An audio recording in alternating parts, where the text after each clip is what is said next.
This audio presentation of The Science of Being Well by Wallace Wattles is brought to you by giving voice to the wisdom of the ages. Copyright 2022, all rights reserved. Preface. This volume is the second of a series, the first of which is The Science of Getting Rich. As that book is solely for those who want money, so this is for those who want health and who want a practical guide and handbook, not a philosophical treatise. It is an instructor in the use of the universal principle of life, and my effort has been to explain the way in so plain and simple a fashion that the reader, though he may have given no previous study to the new thought or metaphysics, may readily follow it to a perfect health. While retaining all essentials, I have carefully eliminated all non-essentials. I have used no technical, abstruse, or difficult language, and have kept the one point in view at all times. As its title asserts, the book deals with science, not speculation. The monistic theory of the universe, the theory that matter, mind, consciousness, and life are all manifestations of one substance, is now accepted by most thinkers. And if you accept this theory, you cannot deny the logical conclusions you will find herein. Best of all, the methods of thought and action prescribed have been tested by the author in its own case, and in the case of hundreds of others during 12 years of practice with continuous and unfailing success. I can say of the science of being well that it works, and that wherever its laws are complied with, it can no more fail to work than the science of geometry can fail to work. If the tissues of your body have not been so destroyed that continued life is impossible, you can get well, and you will think and act in a certain way, you will get well. If the reader wishes to fully understand the monistic theory of the cosmos, he is recommended to read Hegel and Emerson, to read also The Eternal News, a pamphlet by J.J. Brown. Some enlightenment may also be found in a series of articles by the author which were published in the Nautilus during the year 1909 under the title What is Truth? Those who wish more detailed information as to the performance of the voluntary functions, eating, drinking, breathing, and sleeping, may read New Science of Living and Healing, Letters to a Woman's Husband, and The Constructive Use of Food, booklets by W.D. Wattles, which may be obtained from the publisher. I would also recommend the writing of Horace Fletcher and Edward Hooker Dewey. Read all these if you like as a sort of buttress to your faith. But let me warn you against making the mistake of studying many conflicting theories and practicing at the same time parts of several different systems. For if you get well, it must be by giving your whole mind to the right way of thinking and living. Remember that the science of being well claims to be a complete and sufficient guide in every particular way. Concentrate upon the way of thinking and acting it prescribes, and follow it in every detail, and you will get well, or if you are already well, you will remain so. Trusting that you will go on until the priceless blessing of perfect health is yours, I remain Wallace Wattles. Chapter 1, The Principle of Health. In the personal application of the science of being well, as in that of the science of getting rich, certain fundamental truth must be known in the beginning and accepted without question. Some of these truths we state here. The perfectly natural performance of function results from the natural action of the principle of life. There is a principle of life in the universe. It is the one living substance from which all things are made. This living substance permeates, penetrates, and fills the interspaces of the universe. It is in and through all things, like a very refined and diffusible ether. All life comes from it. Its life is all the life there is. Man is a form of this living substance, and has within him a principle of health. The word principle is used as meaning source. The principle of health in man, when in full constructive activity, causes all the voluntary functions of his life to be perfectly performed. It is the principle of health in man which really works all healing, no matter what system or remedy is employed. And this principle of health is brought into constructive activity by thinking in a certain way. I proceed now to prove this last statement. We all know that cures are wrought by all the different and often opposite methods employed in the various branches of the healing arts. The allopath, who gives a strong dose of a counter-poison, cures his patient, and the homeopath, who gives a diminutive dose of the poison most similar to that of the disease, also cures it. If allopathy ever cured any given illness, it is certain that homeopathy never cured that disease. And if homeopathy ever cured an ailment, allopathy could not possibly cure that ailment. The two systems are radically opposite in theory and practice, and yet both cure most diseases. And even the remedies used by physicians in any one school are not the same. Go with a case of indigestion to half a dozen different doctors. Compare their prescriptions. It is more than likely that none of the ingredients of any one of them will be in the other. Must we not conclude that their patients are healed by principle of health within themselves, and not by something in the varying remedies?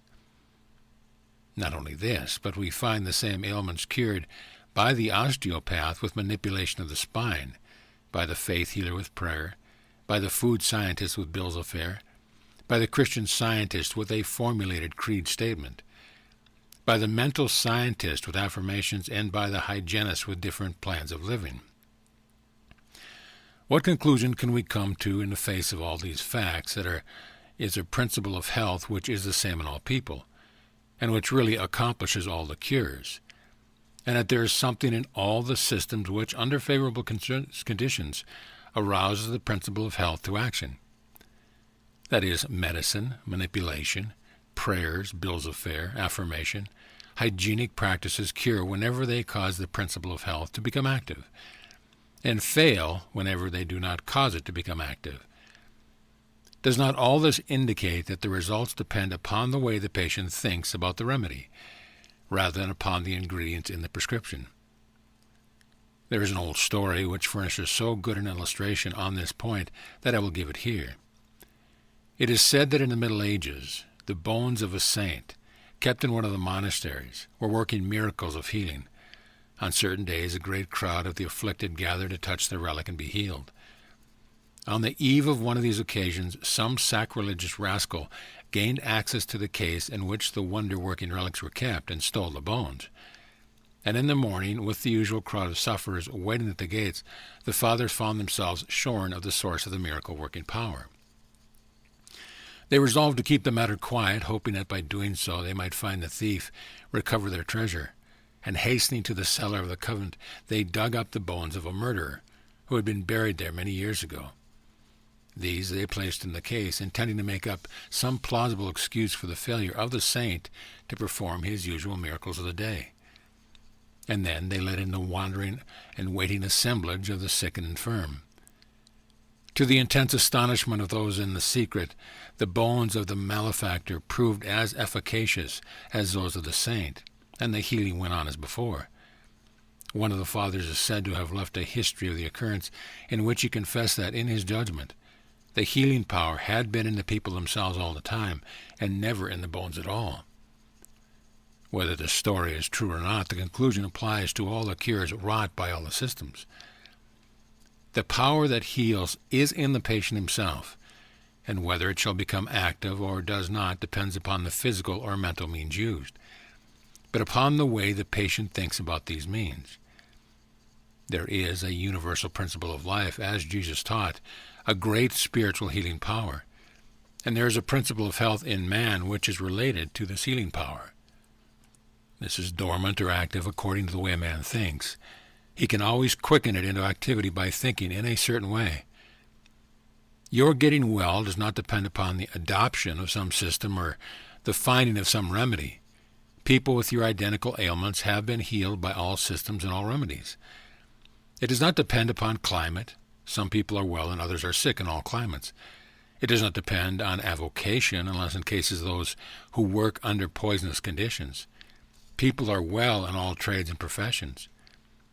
Your getting well depends upon your beginning to think and act in a certain way. The way a man thinks about things is determined by what he believes about them. His thoughts are determined by his faith, and the results depend upon his making a personal application of his faith. If a man has faith in the efficacy of a medicine and is able to apply that faith to himself, that medicine will surely cause him to be cured, but though his faith to be great, he will not be cured unless he applies it to himself. Many sick people have faith for others, but none for themselves. So if he has faith in a system of diet and can personally apply that faith, it will cure him. And if he has faith in prayer and affirmations and personally applies his faith, prayers and affirmations will cure him.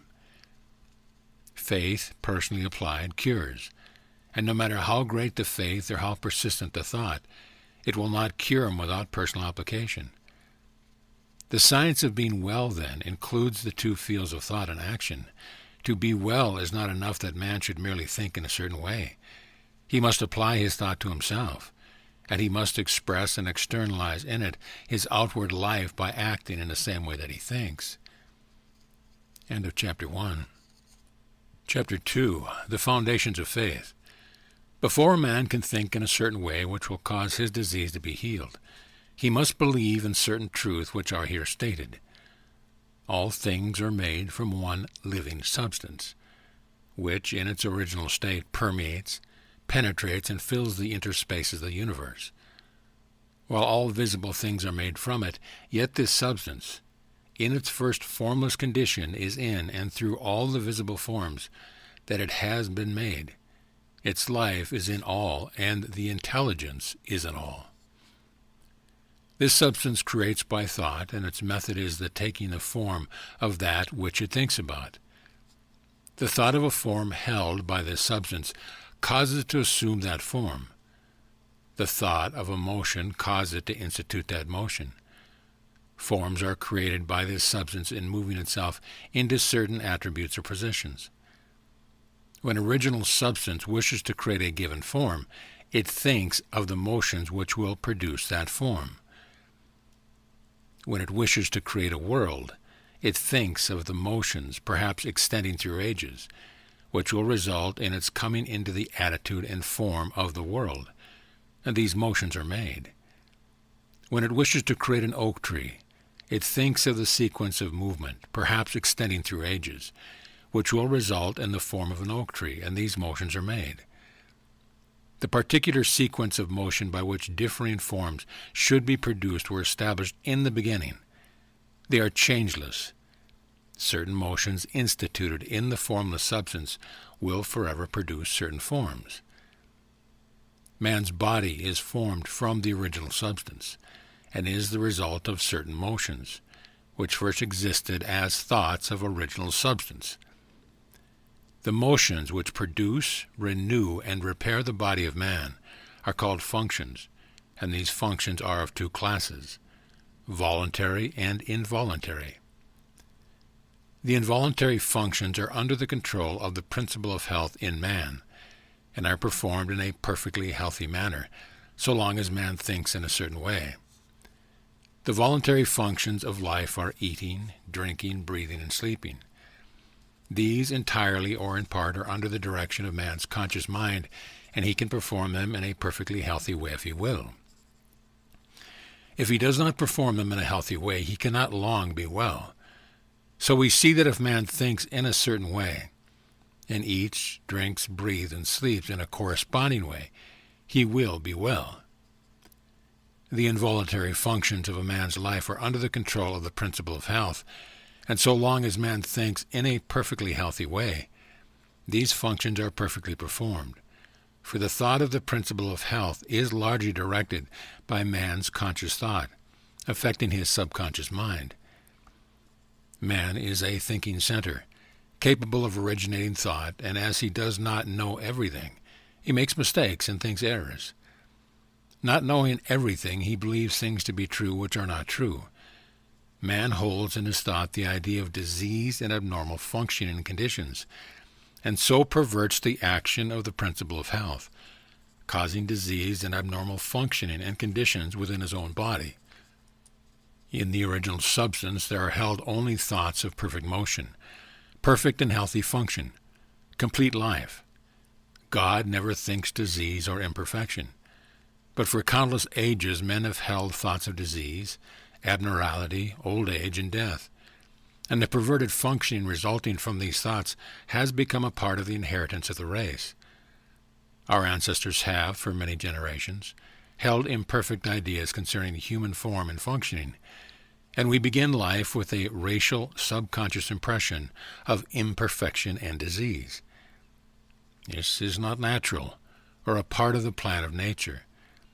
The purpose of nature can be nothing else than the perfection of life. This we see from the very nature of life itself. It is the nature of life to continually advance toward more perfect living. Advancement is the inevitable result of the very act of living. Increase is always the result of active living. Whatever lives must live more and more. The seed lying in the granary has life, but it is not living. Put it into the soil and it becomes active, and at once begins to gather to itself from the surrounding substance and to build a plant form. It will so cause increase to a seed head, which will produce containing 30, 60, or 100 seeds, each having as much life as the first. Life, by living, increases. Life cannot live without increasing, and the fundamental impulse of life is to live. It is in response to this fundamental impulse that original substance works and creates. God must live, and he cannot live except as he creates and increases. In multiplying forms, he is moving on to live more. The universe is a great advancing life, and the purpose of nature is the advancement of life towards perfection, toward perfect functioning. The purpose of nature is perfect health. The purpose of nature, so far as man is concerned, is that he should be continuously advancing into more life and progressing toward perfect life, and that he should live the most complete life possible in his present sphere of action. This must be so because that which lives in man is seeking more life.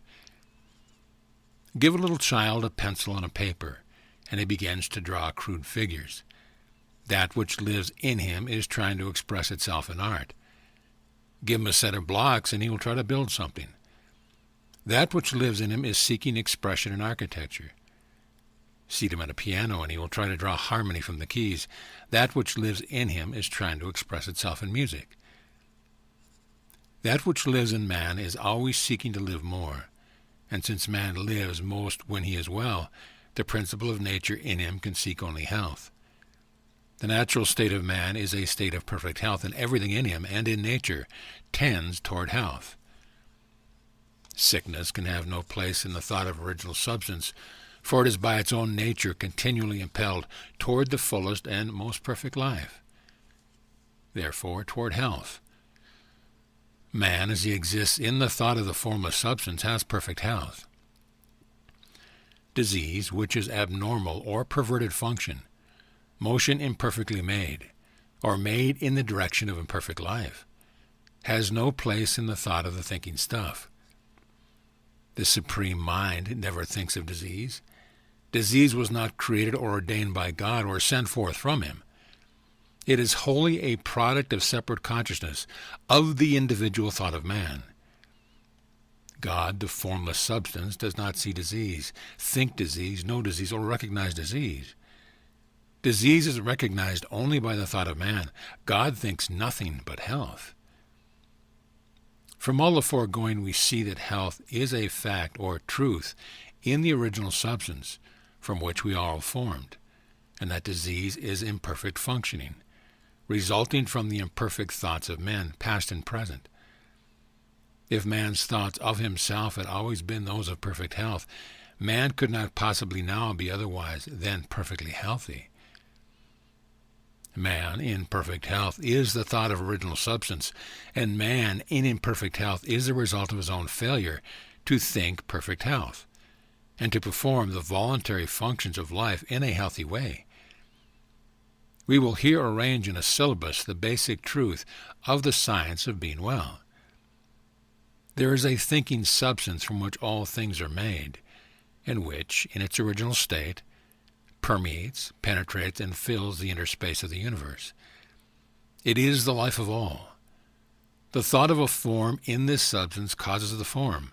The thought of a motion produces the motion. In relation to man, the thoughts of this substance are always of perfect functioning and perfect health. Man is a thinking center, capable of original thought. and his thought has power over his functioning. By thinking imperfect thoughts, he has caused imperfect and perverted functioning, and by performing the voluntary functions of life in a perverted manner, he has assisted in causing disease. If a man will think only thoughts of perfect health, he can cause within himself the functioning of perfect health, and the power of life will be exerted to assist him. But this healthy functioning will not continue unless man performs the external or voluntary functions of living in a healthy manner. Man's first step must be to learn how to think perfect health, and his second step to learn how to eat, drink, breathe, and sleep in a perfectly healthy way. If man takes these two steps, he will certainly become well and remain so. End of Chapter 2. Chapter 3. Life and its organisms. The human body is the abiding place of an energy which renews it when worn, which eliminates waste or poisonous matter, and which repairs the body when broken or injured. This energy we call life. Life is not generated or produced within the body, it produces the body. The seed which has been kept in the storehouse for years will grow when planted in the soil. It will produce a plant. But the life in the plant is not generated by its growing. It is the life which makes the plant grow. The performance of function does not cause life. It is life which causes function to be performed. Life is first, function is afterward. It is life which distinguishes organic from inorganic matter, but it is not produced after the organization of matter. Life is the principle or force which causes organization. It builds organisms. It is a principle or force inherent in original substance. All life is one. This life principle of the all is the principle of health in man, and becomes constructively active whenever man thinks in a certain way. Whoever therefore thinks in this certain way will surely have perfect health if his external functioning is in conformity with the thought. But the external functioning must conform to the thought. Man cannot hope to be well by thinking health if he eats, drinks, breathes, and sleeps like a sick man. The universal life principle, then, is the principle of health in man. It is one with original substance. There is one original substance from which all things are made. This substance is life, and its life is the principle of life of the universe. This substance has created from itself all the forms of organic life by thinking them, or by thinking the motions and functions which produce them. Original substance thinks only health, because it knows all truth. There is no truth which is not known in the formless, which is all and in all. It not only knows all truth, but it has all power. Its vital power is the source of all the energy there is. A conscious life which knows all truth and which has power cannot go wrong or perform function imperfectly. Knowing all, it knows too much to go wrong, and so the formless cannot be diseased or think disease. Man is a form of this original substance and has a separate consciousness of his own, but his consciousness is limited and therefore imperfect. By reason of his limited knowledge, man can and does think wrongly, and so he causes perverted and imperfect functioning in his own body. Man has not known too much to go wrong. The diseased or imperfect functioning may not instantly result from an imperfect thought, but it is bound to come if the thought becomes habitual. Any thought continuously held by man tends to the establishment of the corresponding condition in his body. Also, man has failed to learn how to perform the voluntary functions of his life in a healthy way. He does not know when, what, and how to eat. He knows very little about breathing and less about sleep. He does all these things in a wrong way and under wrong conditions, and this because he has neglected to follow the only sure guide to the knowledge of life. He has tried to live by logic rather than by instinct. He has made living a matter of art and not of nature, and he has gone wrong. His only remedy is to begin to go right, and this he can surely do. It is the work of this book to teach the whole truth, so that the man who reads it shall know too much to go wrong. The thoughts of disease produce the form of disease. Man must learn to think health, and be an original substance which takes the form of its thoughts. He will become the form of health and manifest perfect health in all its functioning. The people who were healed by touching the bones of a saint were really healed by thinking in a certain way, and not by any power emanating from the relics. There is no healing power in the bones of a dead man, whether they be those of a saint or a sinner. The people who were healed by the dose of either the allopath or the homeopath were also really healed by thinking in a certain way. There is no drug which has within itself the power to heal disease. The people who have been healed by prayers and affirmations were also healed by thinking in a certain way. There is no curative power in strings of words. All the sick who have been healed, by whatsoever system, have thought in a certain way, and a little examination will show us what this way is. The two essentials of the way are faith and a personal application of that faith. The people who touched the saints' bones had faith, and so great was their faith that in the instant they touched the relics, they severed all mental relations with disease, and mentally unified themselves with health. The change of mind was accompanied by an intense devotional feeling which penetrated to the deepest recess of their soul, and so aroused the principle of health to powerful action. By faith they claimed that they were healed, or appropriated health to themselves, and in full faith they ceased to think of themselves in connection with disease, and thought of themselves only in connection with health. These are the two essentials to thinking in the certain way which will make you well. First, claim or appropriate health by faith, and second, sever all mental relations with disease and enter into mental relation with health. That which we make ourselves mentally, we become physically, and that which we unite ourselves mentally, we become unified with physically. If your thoughts always relate you to disease, then your thought becomes a fixed power to cause disease within you. And if your thought always relates you to health, then your thought becomes a fixed power exerted to keep you well. In the case of the people who are healed by medicines, the result is obtained in the same way. They have consciously or unconsciously sufficient faith in the means used to cause them to sever mental relations with disease and enter into mental relation with health. Faith may be unconscious. It is possible for us to have a subconscious or inbred faith in things like medicine, in which we do not believe to any extent objectively. And this subconscious faith may be quite sufficient to quicken the principle of health into constructive activity. Many who have little conscious faith are healed in this way, while many others who have great faith in the means are not healed because they do not make any personal application to themselves, their faith in general but not specific for their own cases. In the science of being well, we have two main points to consider. First, how to think with faith, and second, how to so apply the thought to ourselves as to quicken the principle of health into constructive activity. We begin by learning what to think. End of Chapter 3. Chapter 4.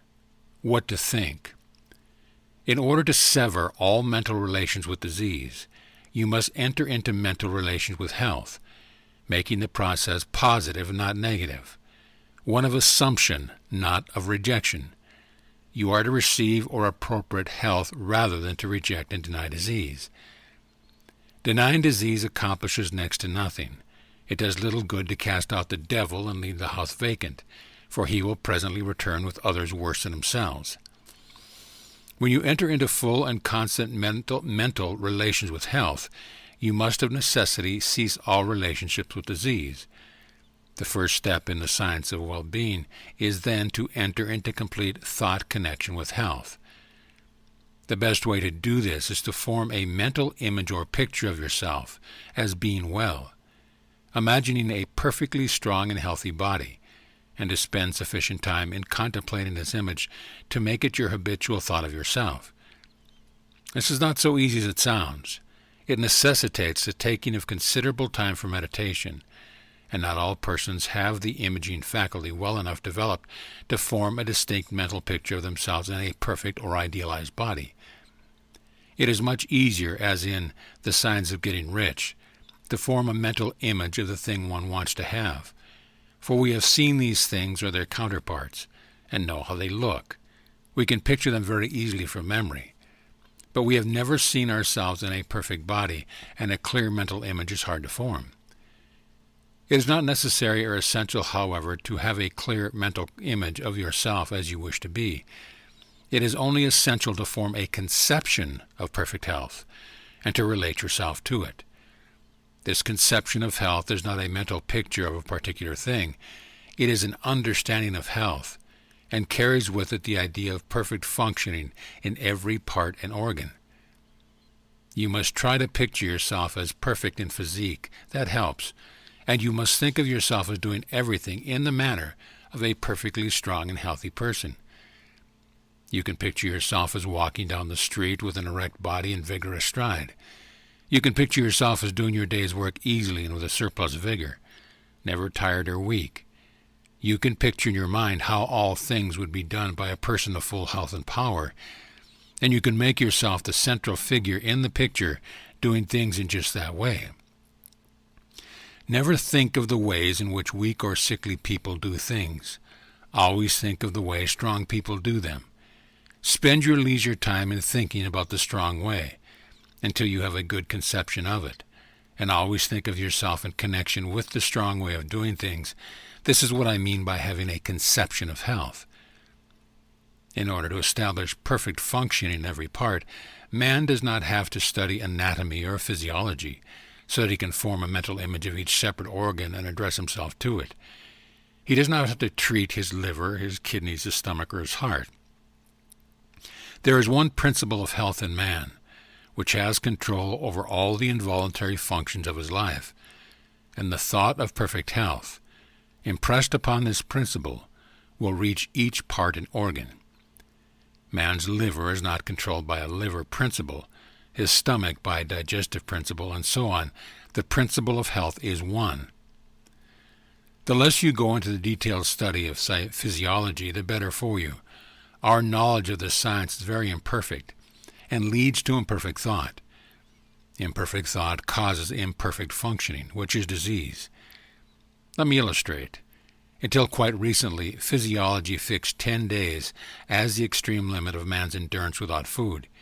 It was considered that only in exceptional cases could he survive a longer fast.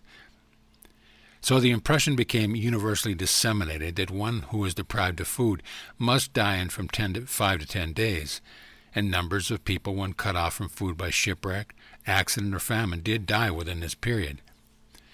But the performance of Dr. Tanner, the 40-day faster, and the writings of Dr. Dewey and others on the fasting cure, together with the experiments of numberless people who have fasted from 40 to 60 days, have shown that man's ability to live without food is vastly greater than had been supposed. Any person properly educated can fast from 20 to 40 days with little loss in weight, and often with no apparent loss of strength at all. The people who starved to death in 10 days or less did so because the believed death was inevitable, and erroneous physiology had given them the wrong thought about themselves. When a man is deprived of food, he will die in from 10 to 50 days, according to the way he has been taught, or in other words, according to the way he thinks about it. So you can see that an erroneous physiology can work very mischievous results. No science of being well can be founded on the current physiology. It is not sufficiently exact in its knowledge. With all its pretensions, comparatively little is really known as to the interior working and process of the body. It is not known just how food is digested. It is not known just what part food plays, if any, in the generation of force. It is not known exactly what the liver, spleen, and pancreas are for, or what part of their secretions play in the chemistry of assimilation. On all these and most other points we theorize, but we do not really know. When man begins to study physiology, he enters the domain of theory and disputation. He comes among conflicting opinions, and he is bound to form mistaken ideas concerning himself. These mistaken ideas lead to the thinking of wrong thoughts, and this leads to perverted functioning and disease. All that the most perfect knowledge of physiology could do for man would be to enable him to think only thoughts of perfect health, and to eat, drink, breathe, and sleep in a perfectly healthy way. And this, as we shall show, he can do without studying physiology at all. This, for the most part, is true of all hygiene. There are certain fundamental propositions which we should know, and these will be explained in later chapters. But aside from these propositions, ignore physiology and hygiene. They tend to fill your mind with thoughts of imperfect conditions, and these thoughts will produce the imperfect conditions in your own body. You cannot study any science which recognizes disease if you are to think nothing but health. Drop all investigation as to your present conditions, its causes or possible results, and set yourself to the work of forming a conception of health. Think about health and the possibility of health, of the work that may be done and the pleasures that may be enjoyed in the condition of perfect health. Then make this conception your guide in thinking of yourself. Refuse to entertain for an instant any thought of yourself which is not in harmony with it. When any idea of disease or imperfect functioning enters your mind, cast it out instantly by calling up a thought which is in harmony with the conception of health. Think of yourself at all times as realizing conception, as being a strong and perfectly healthy personage, and do not harbor a contrary thought. Know that as you think of yourself in unity with this conception, the original substance which permeates and fills the tissue of your body is taking form according to the thought. And know that this intelligent substance or mind stuff will cause function to be performed in such a way that the body will be rebuilt with perfectly healthy cells. The intelligent substance from which all things are made permeates and penetrates all things. And so it is in and through your body. It moves according to its thought. And so if you hold only the thoughts of perfectly healthy function, it will cause the movements of perfectly healthy function within you. Hold with persistence to the thought of perfect health in relation to yourself. Do not permit yourself to think in any other way. Hold this thought with perfect faith that it is, in fact, the truth. It is the truth so far as your mental body is concerned. You have a mind-body and a physical body. The mind-body takes form just as you think of yourself, and any thought of which you hold continuously is made visible by the transformation of the physical body into its image. Implanting the thought of perfect functioning in the mind-body will, in due time, cause perfect functioning in the physical body. The transformation of the physical body into the image of the ideal held by the mind-body is not accomplished instantaneously.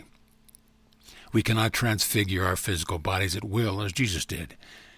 In the creation and recreation of form, substance moves along the fixed lines of growth it has established, and the impression upon it of the health thought causes the healthy body to be built cell by cell.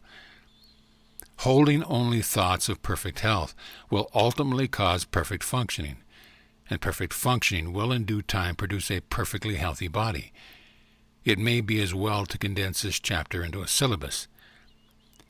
Your physical body is permeated and filled with an intelligent substance, which forms a body of mind stuff. This mind stuff controls the functioning of your physical body.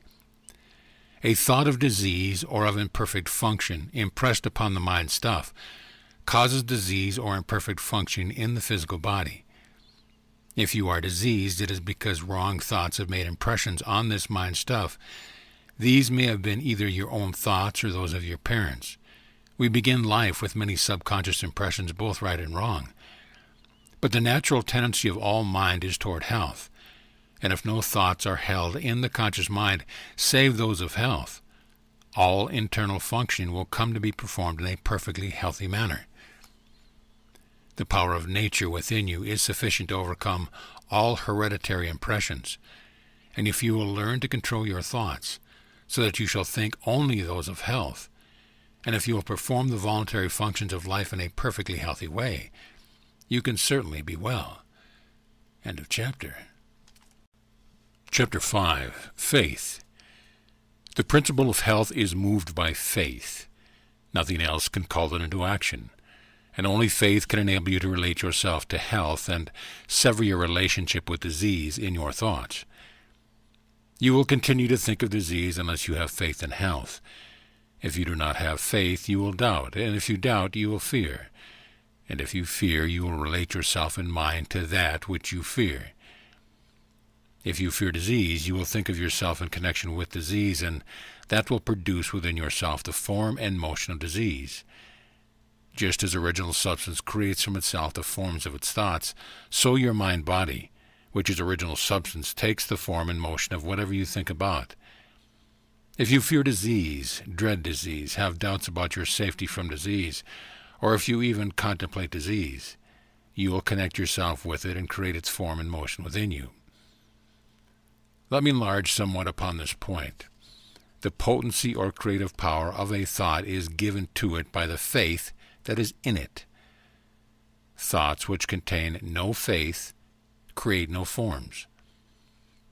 The formless substance, which knows all truth and therefore thinks only truth, has perfect faith in every thought, because it thinks only truth, and so all its thoughts create. But if you will imagine a thought in formless substance in which there was no faith, you will see that such a thought could not cause the substance to move or take form. Keep in mind the fact that only those thoughts which are conceived in faith have creative energy. Only those thoughts which have faith with them are able to change function, or to quicken the principle of health into activity. If you do not have faith in health, you will certainly have faith in disease. If you do not have faith in health, it will do for you no good to think about health, for your thoughts will have no potency and will cause no change for the better in your condition. If you do not have faith in health, I repeat, you will have faith in disease, and if, under such circumstance, you think about health for 10 hours a day, and think about disease for only a few minutes, the disease thought will control your condition because it will have the potency of faith, while the health thought will not. Your mind-body will take on the form and motion of disease and retain them, because your health thought will not have sufficient dynamic force to change form or motion. In order to practice the science of being well, you must have complete faith in health. Faith begins in belief, and we now come to the question, what must you believe in order to have faith in health? You must believe that there is more health power than disease power in both yourself and the environment, and you cannot help believing this if you consider the facts. There is a thinking substance from which all things are made, and which, in its original state, permeates, penetrates, and fills the interspaces of the universe. The thought of a form in this substance produces the form. The thought of a motion institutes the motion. In relation to man, the thought of original substances are always of perfect health and perfect functioning. This substance, within and without man, always exerts its power toward health. Man is a thinking center, capable of original thought. He has a mind-body of original substance permeating a physical body, and the function of his physical body is determined by the faith of his mind-body. If a man thinks with faith of the functioning of the health, he will cause his internal function to be performed in a healthy manner, provided that he performs the external functions in a corresponding manner. But if a man thinks with faith of disease, or of the power of disease, he will cause his internal functioning to be the functioning of disease. The original intelligent substance is in man, moving toward health, and it is pressing upon him from every side. Man lives, moves, and had his being in the limitless ocean of health power, and he uses this power according to his faith. If he approaches it and applies it to himself, it is all his, and if he unifies himself with it by unquestioning faith, he cannot fail to attain health, for the power of this substance is all the power there is. A belief in the above statement is a foundation for faith in health.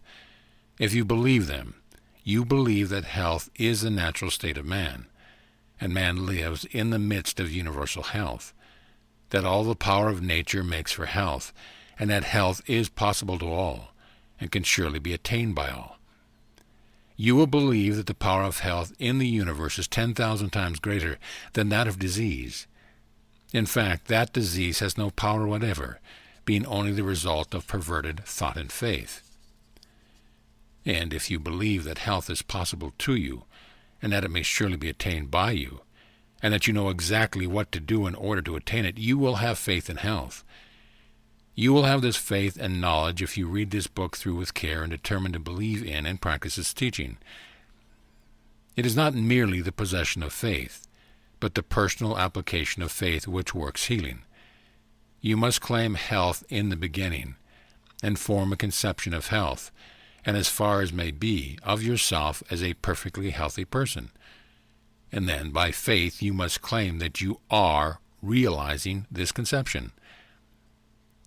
Do not assert with faith that you are going to get well. Assert with faith that you are well.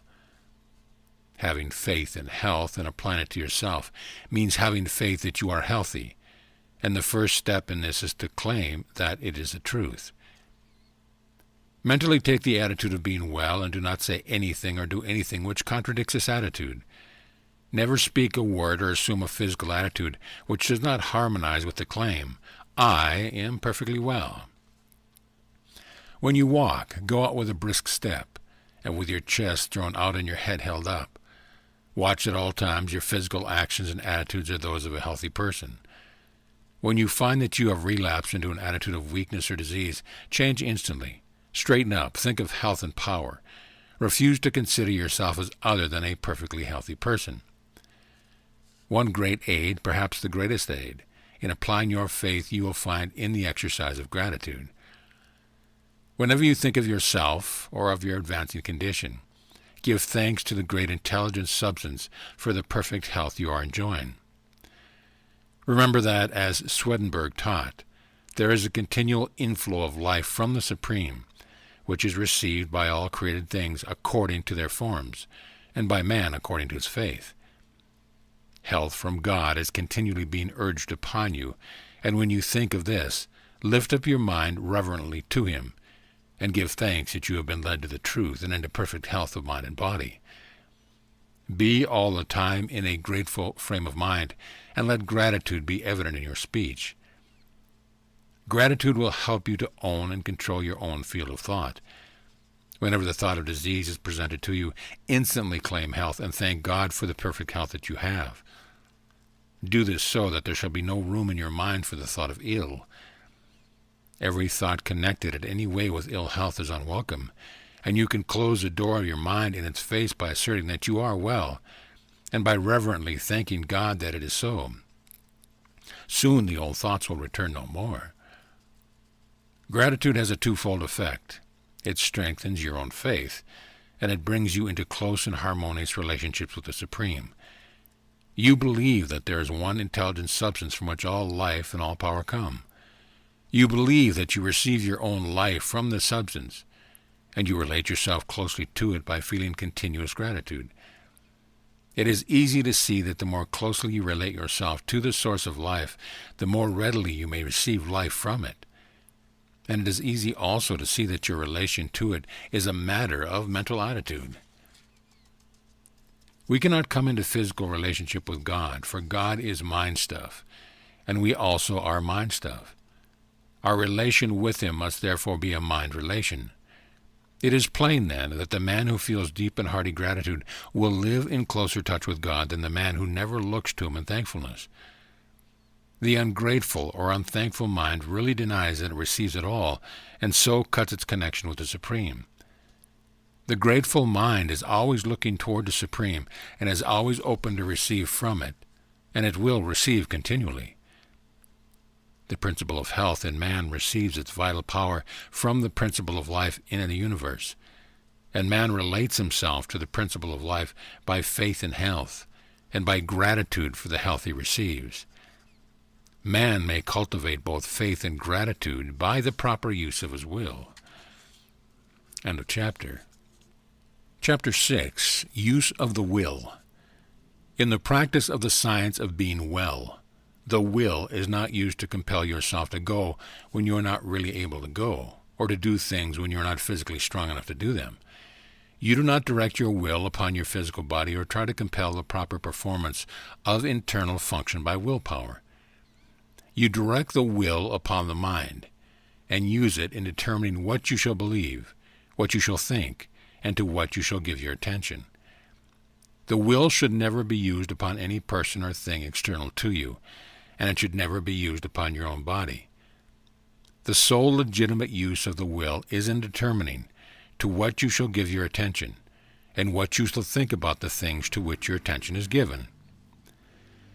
All belief begins in the will to believe.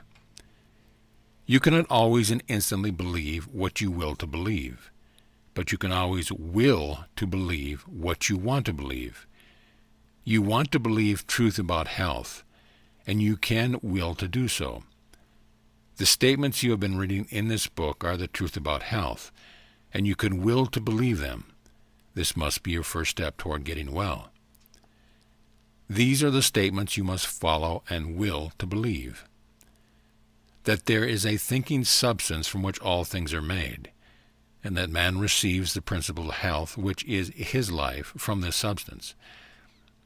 That man himself is thinking substance, a mind-body, permeating a physical body, and that as man's thoughts are, so will the functioning of his physical body be. That if man will think only thoughts of perfect health, he must and will cause the internal and involuntary functioning of his body to be the functioning of health, provided that his external and voluntary functioning and attitude are in accordance with his thoughts. When you will to believe these statements, you must also begin to act upon them. You cannot long retain a belief unless you act upon it. You cannot increase a belief until it becomes faith unless you act upon it.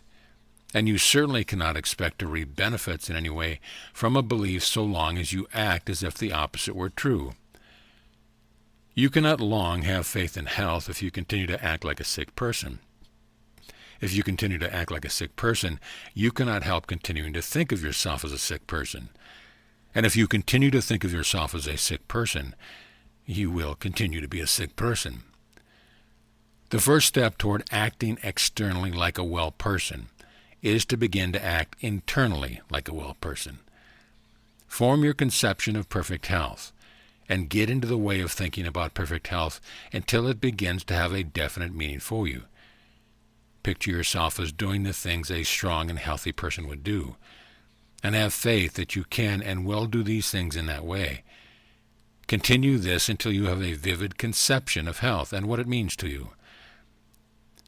When I speak in this book of a conception of health, I mean a conception that carries with it the idea of the way a healthy person looks and does things.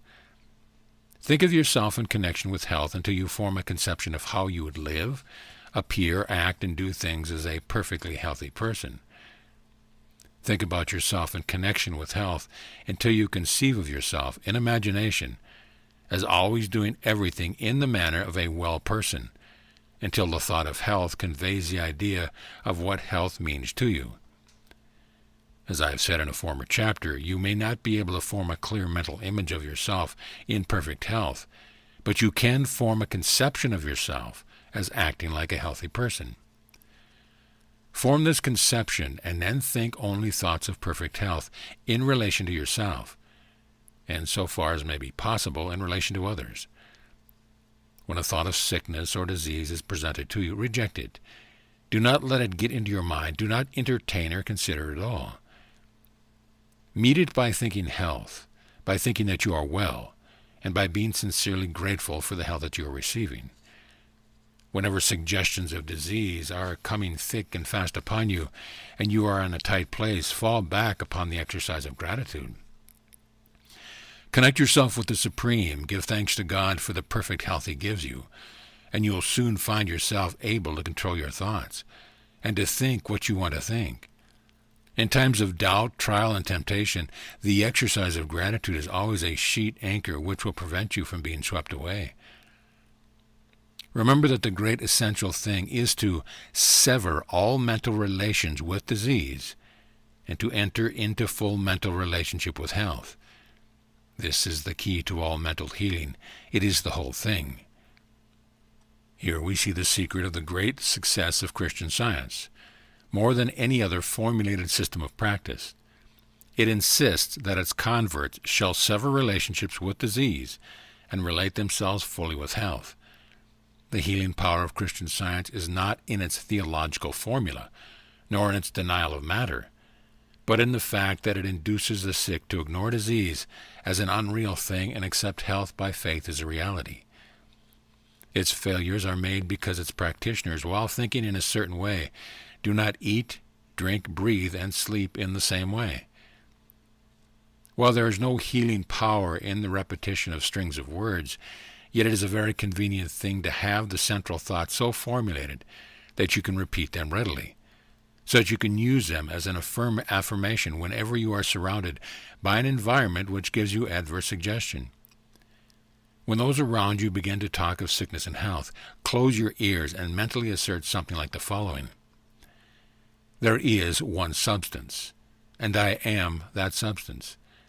That substance is eternal, and it is life. I am that substance, and I am eternal life. That substance knows no disease. I am that substance, and I am health. Exercise your willpower in choosing only those thoughts which are thoughts of health, and arrange your environment so that it shall suggest thoughts of health. Do not have around you books, pictures, or other things which suggest death, disease, deformity, weakness, or age. Have only those which convey the idea of health, power, joy, vitality, and youth. When you are confronted with a book or anything else which suggests disease, do not give it your attention. Think of your conception of health and your gratitude, and affirm as above.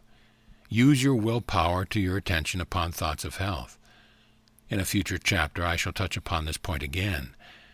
What I wish to make plain here is that you must think only health, recognize only health, and give your attention only to health, and that you must control thought, recognition, and attention by the use of your will. Do not try to use your will to compel the healthy performance of function within you. The principle of health will attend to that if you give your attention only to thoughts of health. Do not try to exert your will upon the formless to compel it to give you more vitality or power. It is already placing all the power there is at your service. You do not have to use your will to conquer adverse conditions or to subdue unfriendly forces. There are no unfriendly forces. There is only one force, and that force is friendly to you. It is a force which makes for health. Everything in the universe wants you to be well. You have absolutely nothing to overcome but your own habit of thinking in a certain way about disease. And you can do this only by forming a habit of thinking in another certain way about health. Man can cause all the internal functions of his body to be performed in a perfectly healthy manner by continuously thinking in a certain way, and by performing the external functions in a certain way. He can think in this certain way by controlling his attention, and he can control his attention by the use of his will.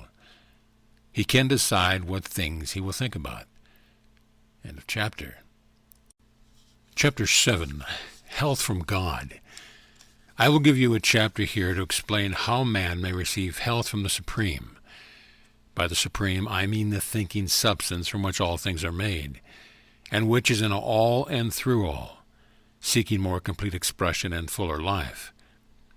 This intelligent substance, in a perfectly fluid state, permeates and penetrates all things, and is in touch with all minds.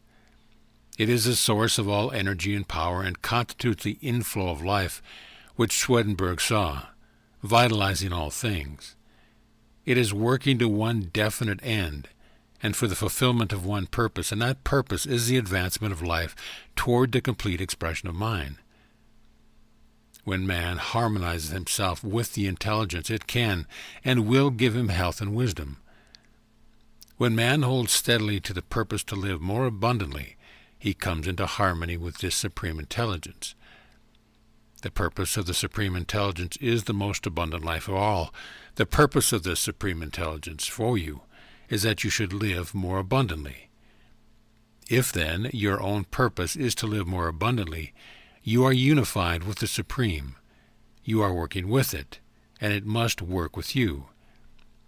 But as supreme intelligence is in all, if you harmonize with it, you must harmonize with all, and you must desire more abundant life for all as well as for yourself.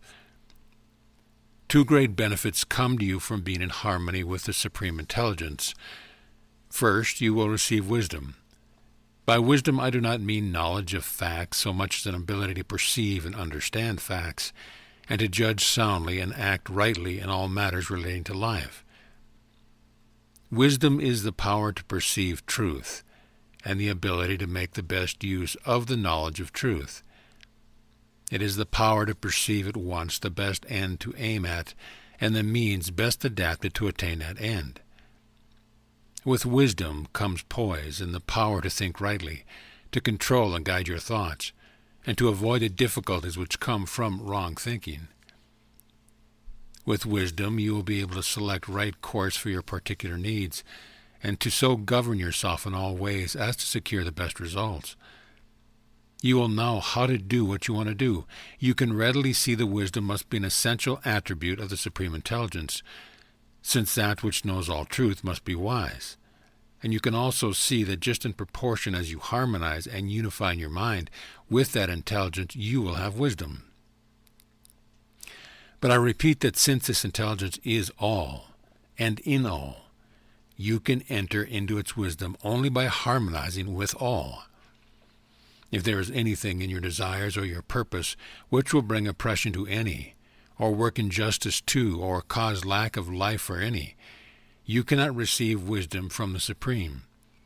Furthermore, your purpose for your own self must be the best. Man can live in three general ways: for the gratification of his body, for that of his intellect, or for that of his soul. The first is accomplished by satisfying the desire for food, drink, and those other things which give enjoyable physical sensations. The second is accomplished by doing those things which cause pleasant mental sensations, such as gratifying the desire for knowledge or those for fine clothing, fame, power, and so on. The third is accomplished by giving way to the instinct of unselfish love and altruism. Man lives most wisely and completely when he functions most perfectly along all these lines, without excess in any of them. The man who lives swinishly for the body alone is unwise and out of harmony with God.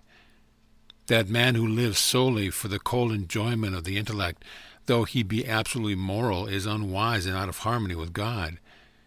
And the man who lives wholly for the practice of altruism, and who throws himself away for others, is as unwise as far from harmony with God as those who go to excess in any other way.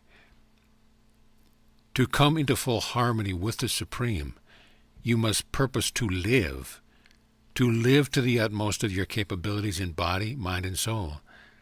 This must mean the full exercise of function in all the different ways, but without excess, for excess in one causes deficiency in the other. Behind your desire for health is your own desire for more abundant life, and behind that is the desire of the formless intelligence to live more fully in you. So, as you advance toward perfect health, hold steadily to the purpose to attain complete life, physical, mental, and spiritual, to advance in all ways and in every way to live more. If you hold this purpose, you will be given wisdom. He that willeth to do the will of the Father shall know, said Jesus. Wisdom is the most desirable gift that can come to man, for it makes him rightly self-governing. But wisdom is not all you may receive from the Supreme Intelligence. You may receive physical energy, vitality, life force. The energy of the formless substance is unlimited and permeates everything. You are already receiving or appropriating to yourself this energy in an automatic and instinctive way.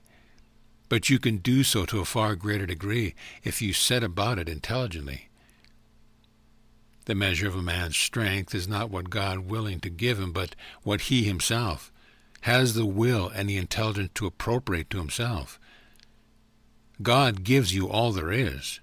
Your only question is how much to take of the unlimited supply.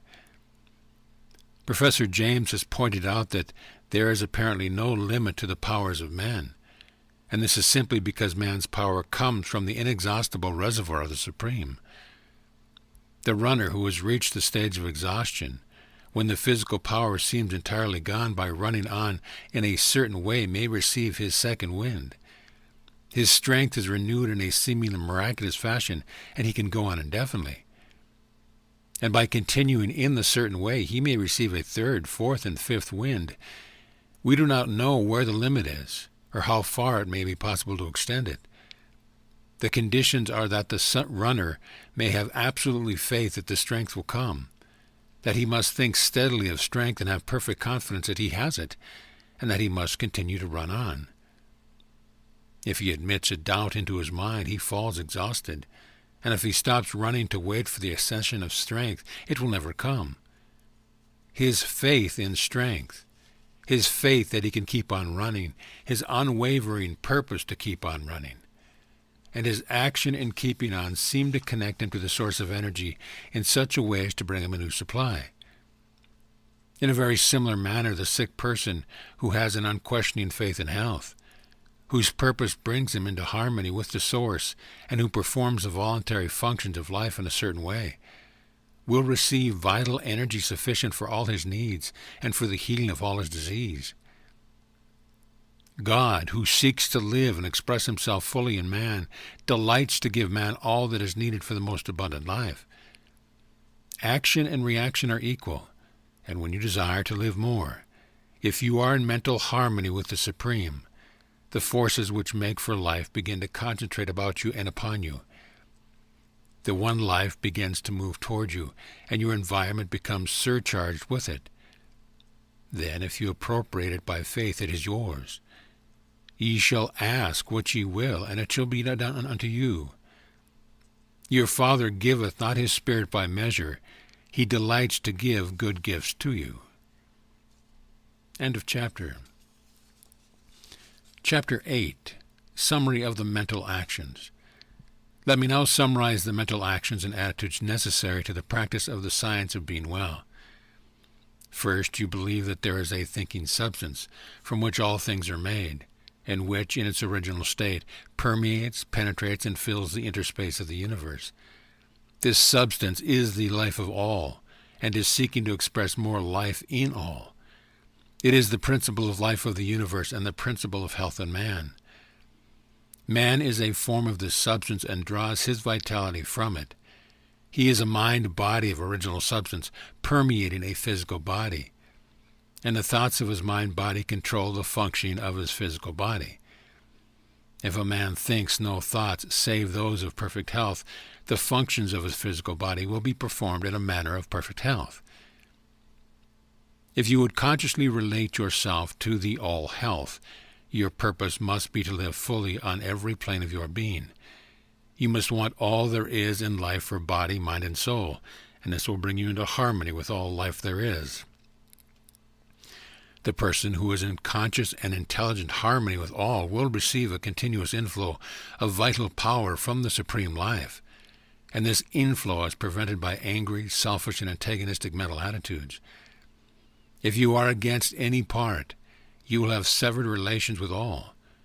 You will receive life, but only instinctively and automatically, not intelligently and purposefully. You can see that if you are mentally antagonistic to any part, you cannot be in complete harmony with the whole. Therefore, as Jesus directed, he reconciled to everybody and everything before you offer worship. Want for everybody all that you want for yourself.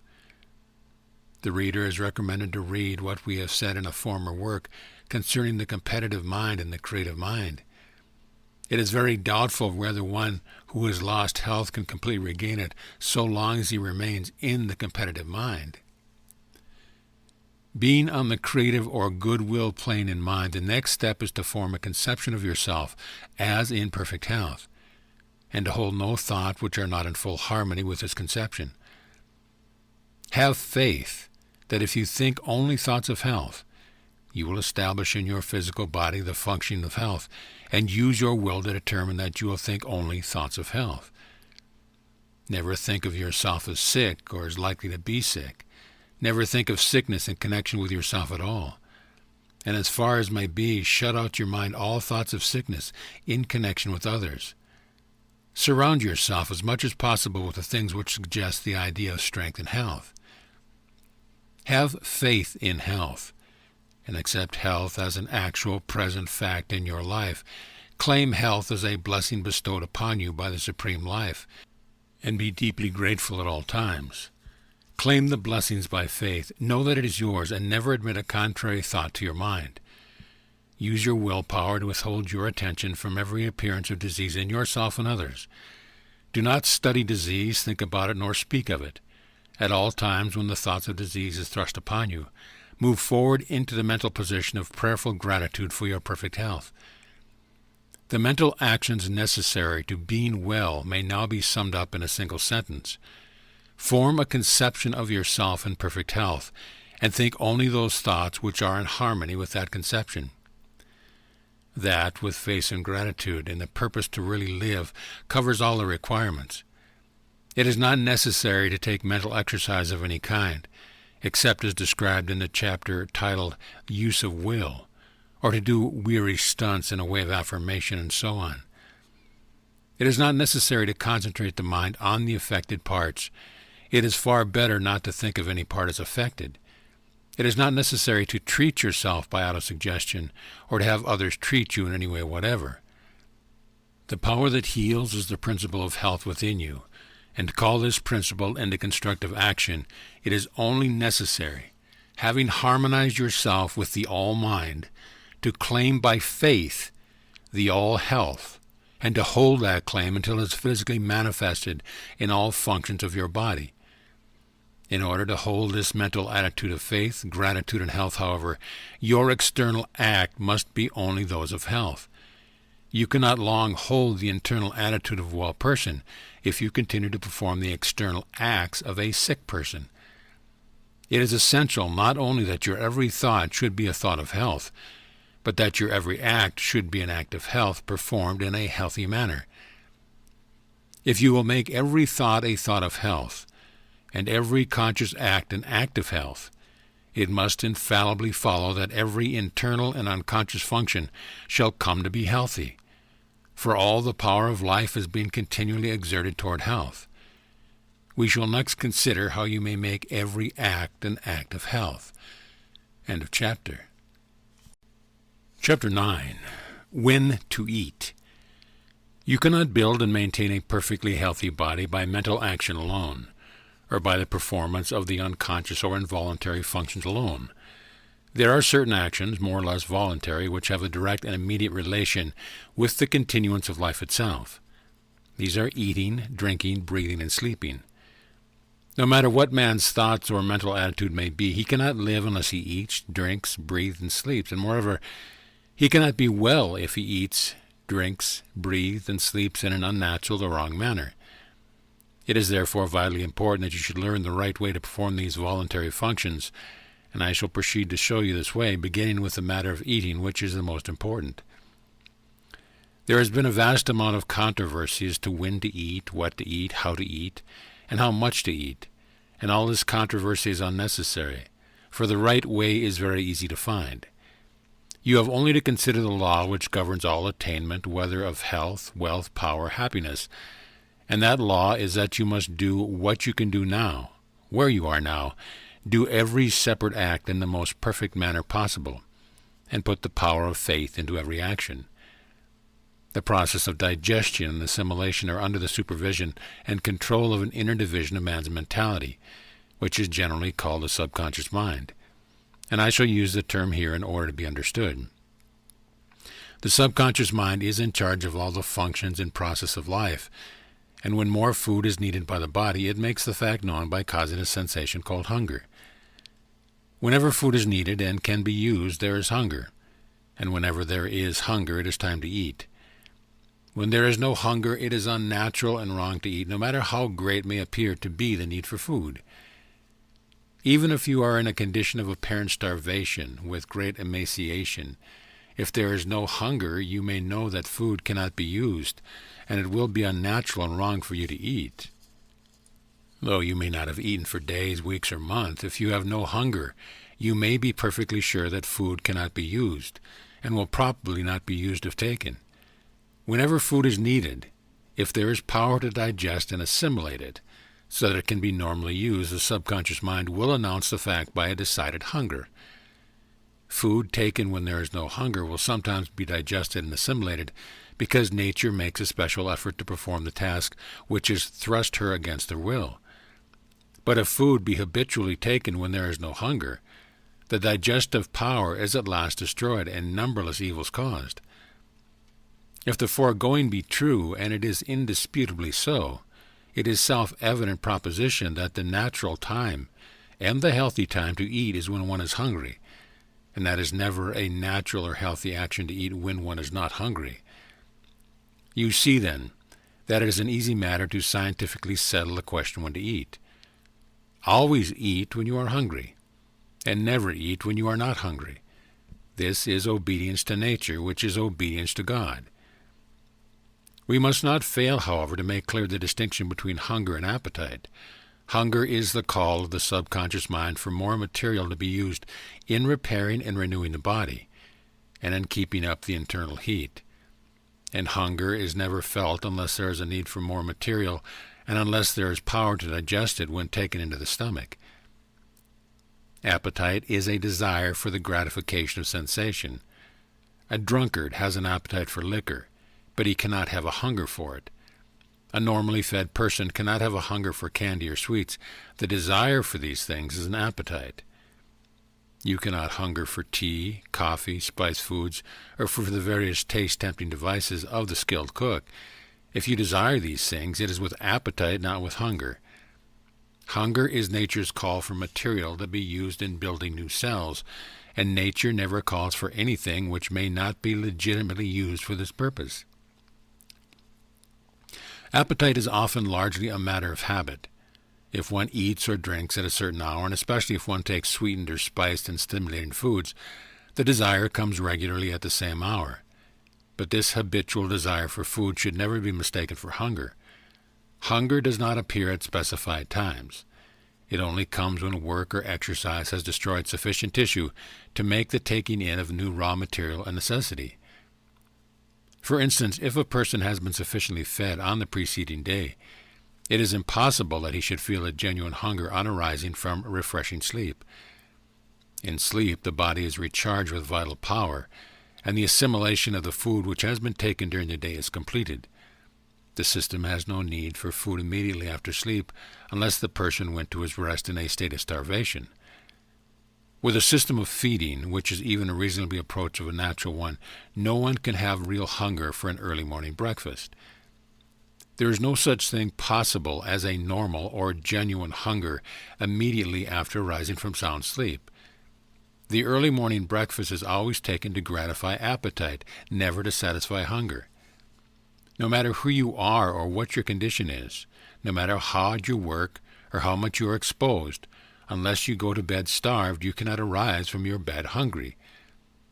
Hunger is not caused by sleep, but by work, and it does not matter who you are or what your condition, or how hard or easy your work. The so-called no-breakfast plan is the right plan for you. It is the right plan for everybody because it is based on the universal law that hunger never comes until it is earned. I am aware that a protest against this will come from a large number of people who enjoy their breakfasts, whose breakfast is their best meal, who believe that their work is so hard they cannot get through the forenoon on an empty stomach, and so on. But all their arguments fall down before the facts. They enjoy their breakfast as the toper enjoys his morning dram, because it gratifies a habitual appetite, and not because it supplies a natural want. It is their best meal for the same reason that this morning dram is the toper's best drink. And they can get along without it because millions of people of every trade and profession do get along without it, and are vastly better for doing so. If you are to live according to the science of being well, you must never eat until you have earned hunger. But if I do not eat on arising in the morning, when shall I take my first meal? In 99 cases out of 100, 12 o'clock noon is early enough, and it is generally the most convenient time. If you are doing heavy work, you will get by noon a hunger sufficient to justify a good-sized meal. And if your work is light, you will probably still have hunger enough for a moderate meal. The best general rule or law that can be laid down is that you should eat your first meal of the day at noon. If you are hungry, and if you are not hungry, wait until you become so. And when shall I eat my second meal? Not at all unless you are hungry for it, and that with a genuine earned hunger. If you do not get hungry for second meal, eat at the most convenient time. But do not eat until you have a really earned hunger. The reader who wishes to fully inform himself as to the reason for this way of arranging the mealtime will find the best books therein cited in the preface of this work. From the foregoing, however, you can easily see that the science of being well readily answers the question, when and how often shall I eat? The answer is, eat when you have an earned hunger, and never eat at any other time. End of chapter. Chapter 10. What to eat. The current science of medicine and hygiene have made no progress toward answering the question, what shall I eat? The contest between the vegetarian and the meat-eaters, the cooked food advocates, raw food advocates, and various other schools of theorists seem to be indeterminable. And from the mountains of evidence and arguments piled up for and against each special theory, it is plain that if we depend on these scientists, we shall never know what is the natural food of man. Turning away from the whole controversy, then, we will ask the question of nature herself, and we shall find that she has not left us without an answer. Most of the errors of dietary scientists grow out of the false premise as to the natural state of man. It is assumed that civilization and mental development are unnatural things, that the man who lives in a modern house in a city or country and who works in modern trade or industry for his living is leading a natural life and is in an unnatural environment, that the only natural man is a naked savage, and that the farther we get from the savage, the farther we are from nature. This is wrong. The man who has all that art and science can give him is leading the most natural life, because he is living most completely in all his faculties.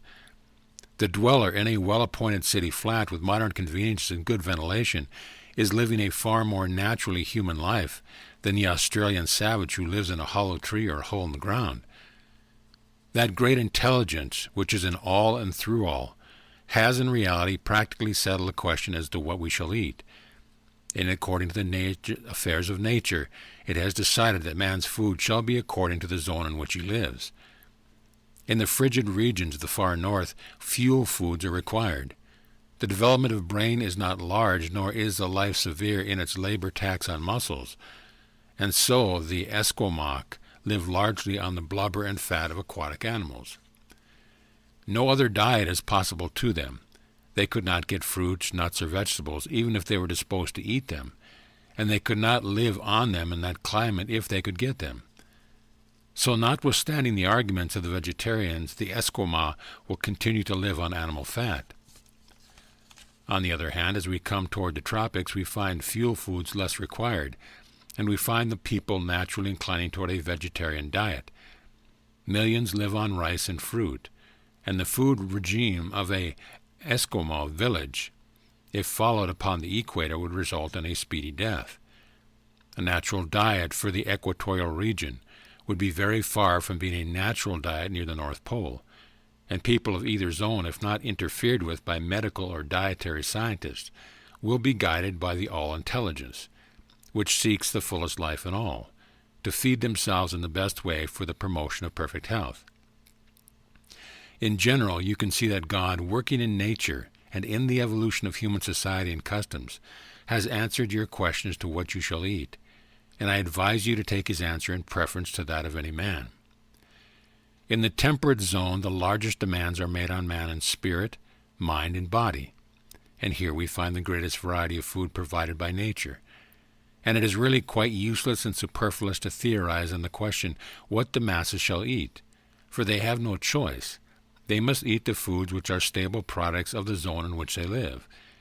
It is impossible to supply all the people with nut and fruit or raw food diet, and the fact that it is impossible is proof positive that these are not the foods intended by nature. For nature, being formed by the advancement of life, has not made the obtaining of the means of life an impossibility. So I say the question, what shall I eat, has been answered for you. Eat wheat, corn, rye, oats, barley, buckwheat. Eat vegetables, eat meat, eat fruit, eat the things that are eaten by the mass of the people around the world, For in this matter the voice of the people is the voice of God. They have been led generally to the selection of certain foods, and they have been led generally to prepare these foods in generally similar ways. And you may depend upon it that in the general they have the right foods and are preparing them in the right way. In these matters the race has been under the guidance of God. The list of foods in common use is a long one, and you must select therefrom according to your individual taste. If you do, you will find that you have an infallible guide as shown in the next 2 chapters. If you do not eat until you have an earned hunger, you will not find your taste demanding unnatural or unhealthy foods. The wood chopper who has swung his axe continuously from 7 in the morning till noon does not come in clamoring for cream puffs and confectionery. He wants pork and beans, or beefsteak and potatoes, or cornbread and cabbage. He asks for the plain solids. Offer to crack him a few walnuts and give him a plate of lettuce, and you will be met with a huge disdain. These things are not a natural food for a working man. And if they are not natural foods for a working man, they are not for any other man. For work hunger is the only real hunger, and requires the same material to satisfy it to be in a woodchopper or banker in man, woman, or child. It is a mistake to suppose that food must be selected with anxious care to fit the vocation of the person who eats it. It is not true that the woodchopper requires heavy or solid foods, and the bookkeeper light foods. If you are a bookkeeper or any other brain worker, and do not eat until you have an earned hunger, you will want exactly the same food that the woodchopper wants. Your body is made of exactly the same elements as that of the woodchopper, and requires the same materials for cell building. Why, then, feed him on ham and eggs and cornbread, and you on crackers and toast? True, most of his waste is of muscle, while most of yours is of brain and nerve tissue. But it is also true that the woodchopper's diet contains all the requisites for brain and nerve building in far better proportion than they are found in most light foods. The world's best brain work has been done on the fare of the working people. The world's greatest thinkers have invariably lived on the plain solid foods common among the masses. Let the bookkeeper wait until he has an earned hunger before he eats, and then if he wants ham, eggs, and cornbread, by all means let him eat them. But let him remember that he does not need 1/20th of the amount necessary of the woodchopper. It is not eating hearty foods which gives you brain work or indigestion. It is eating as much as would be needed by a muscle worker. Indigestion is never caused by eating to satisfy hunger. It is always caused by eating to gratify appetite.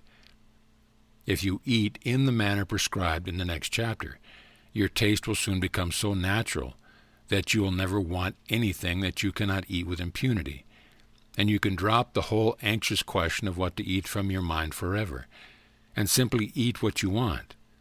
Indeed, that is the only way to do it if you think no thoughts but those of the health, for you cannot think health so long as you are in a continual doubt and uncertainty as to whether you are getting the right bills of fare. Take no thought of what ye shall eat, said Jesus, and he spoke wisely. The food found on the table of any ordinary middle-class or working-class family will nourish your body perfectly if you eat at the right time and in the right way. If you want meat, eat it, and if you do not want it, do not eat it, and do not suppose that you must find some special substitute for it. You can live perfectly well on what is left on the table after the meat has been removed. It is not necessary to worry about a varied diet so as to get all the necessary elements. The Chinese and Hindus build very good bodies and excellent brains on a diet of a few variations, rice making almost the whole of it. The Scotch are physically and mentally strong on oatmeal cakes, and the Irishman is husky of body and brilliant of mind on potatoes and pork. The wheat berry contains practically all that is necessary for the building of brain and body, and a man can live very well on a mono diet of navy beans. Form a conception of perfect health for yourself, and do not hold any thought which is not a thought of health. Never eat until you have an earned hunger. Remember that it will not hurt you in the least to go hungry for a short time, but it will surely hurt you to eat when you are not hungry. Do not give the least thought to what you should or should not eat. Simply eat what is set before you, selecting that which pleases your taste most. In other words, eat what you want. This is what you can do with perfect results if you eat in the right way, and how to do this we'll explain in the next chapter. End of chapter. Chapter 11. How to eat. It is a settled fact that man naturally chooses food. The food faddists who maintain it we should bolt our nourishment after the manner of a dog and others of lower animals can no longer get a hearing. We know that we should chew our food. And if it is natural that we should chew our food, the more thoroughly we chew it, the more completely natural the process must be. If you will chew every mouthful to a liquid, you will need not be in the least concerned as to what you shall eat, for you can get sufficient nourishment out of any ordinary food. Whether or not this chewing shall be an irksome and laborious task or a most enjoyable process depends upon the mental attitude in which you come to the table. If your mind and attitude are on other things, or if you are anxious or worried about business or domestic affairs, you will find it almost impossible to eat without bolting more or less of your food. You must learn to live so scientifically that you will have no business or domestic cares to worry about. And this you can do. And you can also learn to give your undivided attention to the fact of eating while at the table. When you eat, do so with an eye single to the purpose of getting all the enjoyment you can from that meal. Dismiss everything else from your mind, and do not let anything take your attention from the food and its taste until your meal is finished. Be cheerfully confident, for if you follow these instructions, you may know that the food you eat is exactly the right food, and that it will agree with you in perfection. Sit down to the table with confident cheerfulness and take a moderate portion of food. Take whatever things look the most desirable to you. Do not select some food because you think it will be good for you. Select that which will taste good to you. If you are to get well and stay well, you must drop the idea of doing things because they are good for your health, and do things because you want to do them. Select the food you want most. Gratefully give thanks to God that you have learned how to eat it in such a way that digestion shall be perfect, and take a moderate mouthful of it. Do not fix your attention on the act of chewing. Fix it on the taste of the food, and taste and enjoy it until it is reduced to a liquid state and passes down your throat by involuntary swallowing. No matter how long it takes, do not think of the time, think of the taste.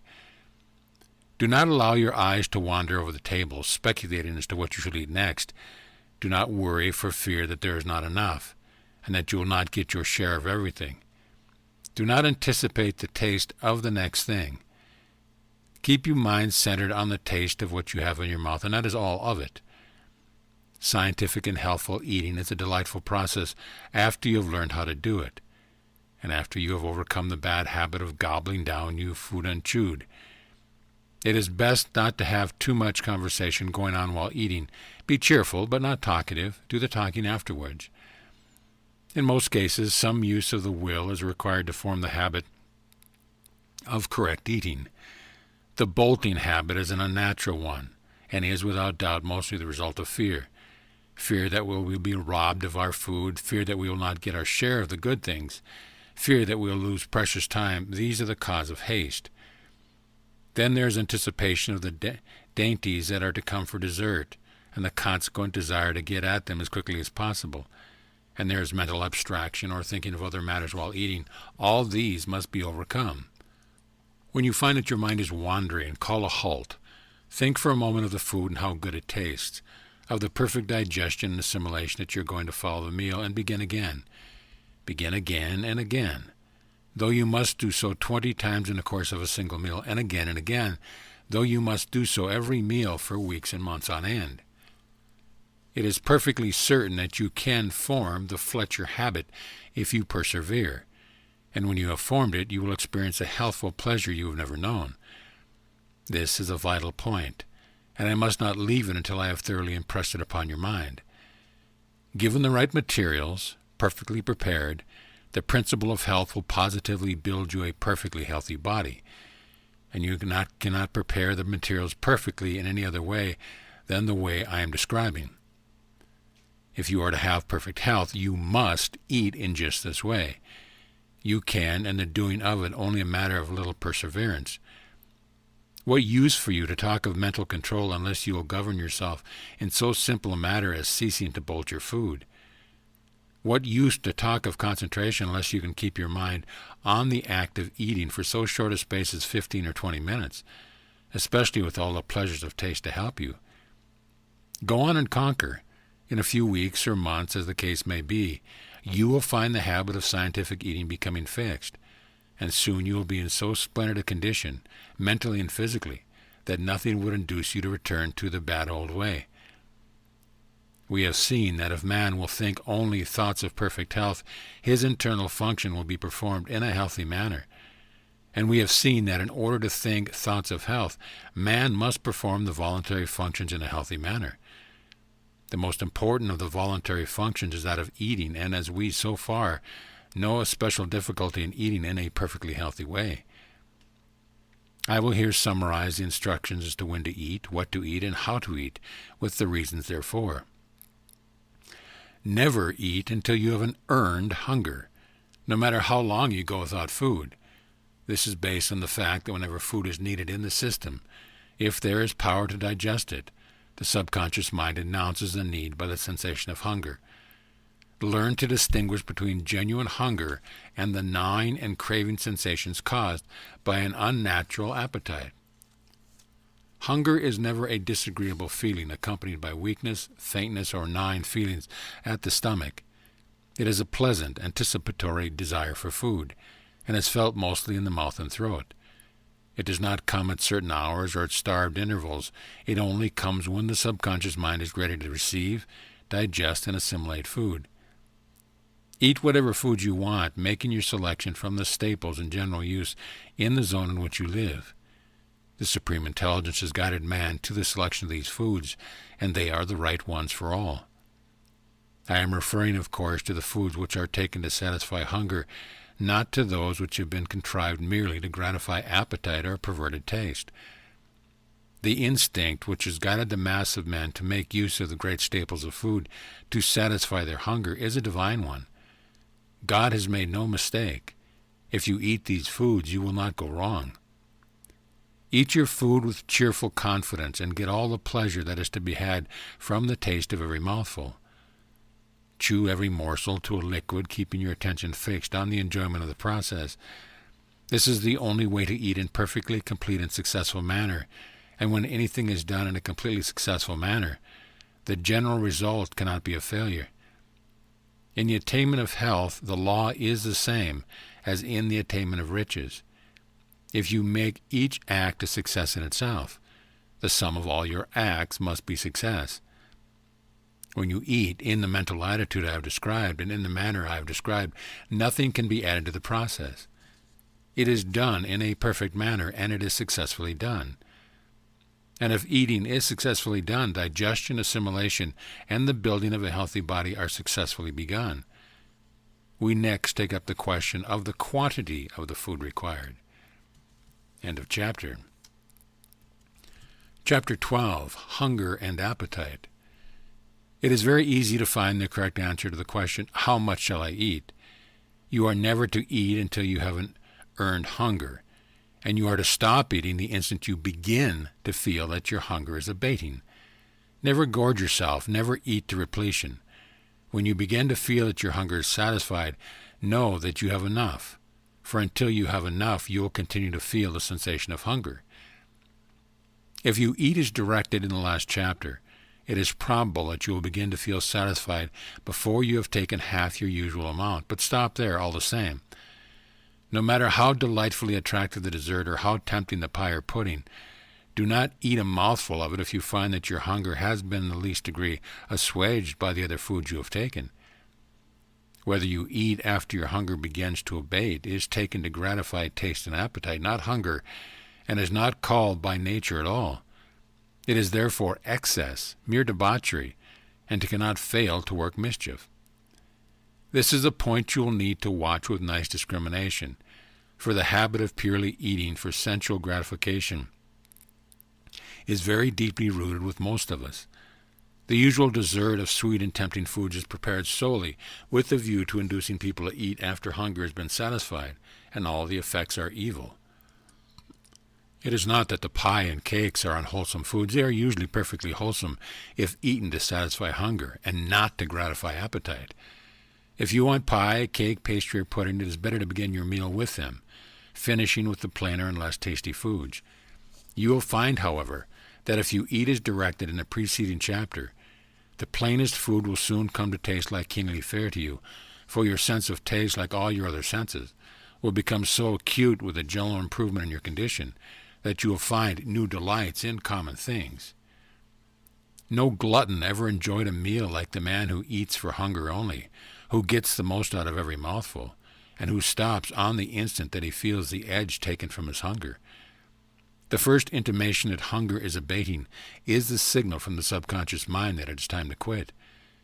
The average person who takes up this plan of living well will be greatly surprised to learn how little food is really required to keep the body in perfect condition. The amount depends upon the work, upon how much muscular exercise is taken, and upon the extent to which the person is exposed to cold. The wood chopper who goes into the forest in the wintertime and swings his axe all day can eat 2 full meals. But the brain worker who sits all day in a chair in a warm room does not need 1/3 and often not 1/10 as much. Most wood choppers eat 2 or 3 times as much, and most brain workers from 3 to 10 times as much as nature calls for. And the elimination of this vast amount of surplus rubbish from their system is a tax of vital energy, which in time depletes their energy and leaves them an easy prey to so-called disease.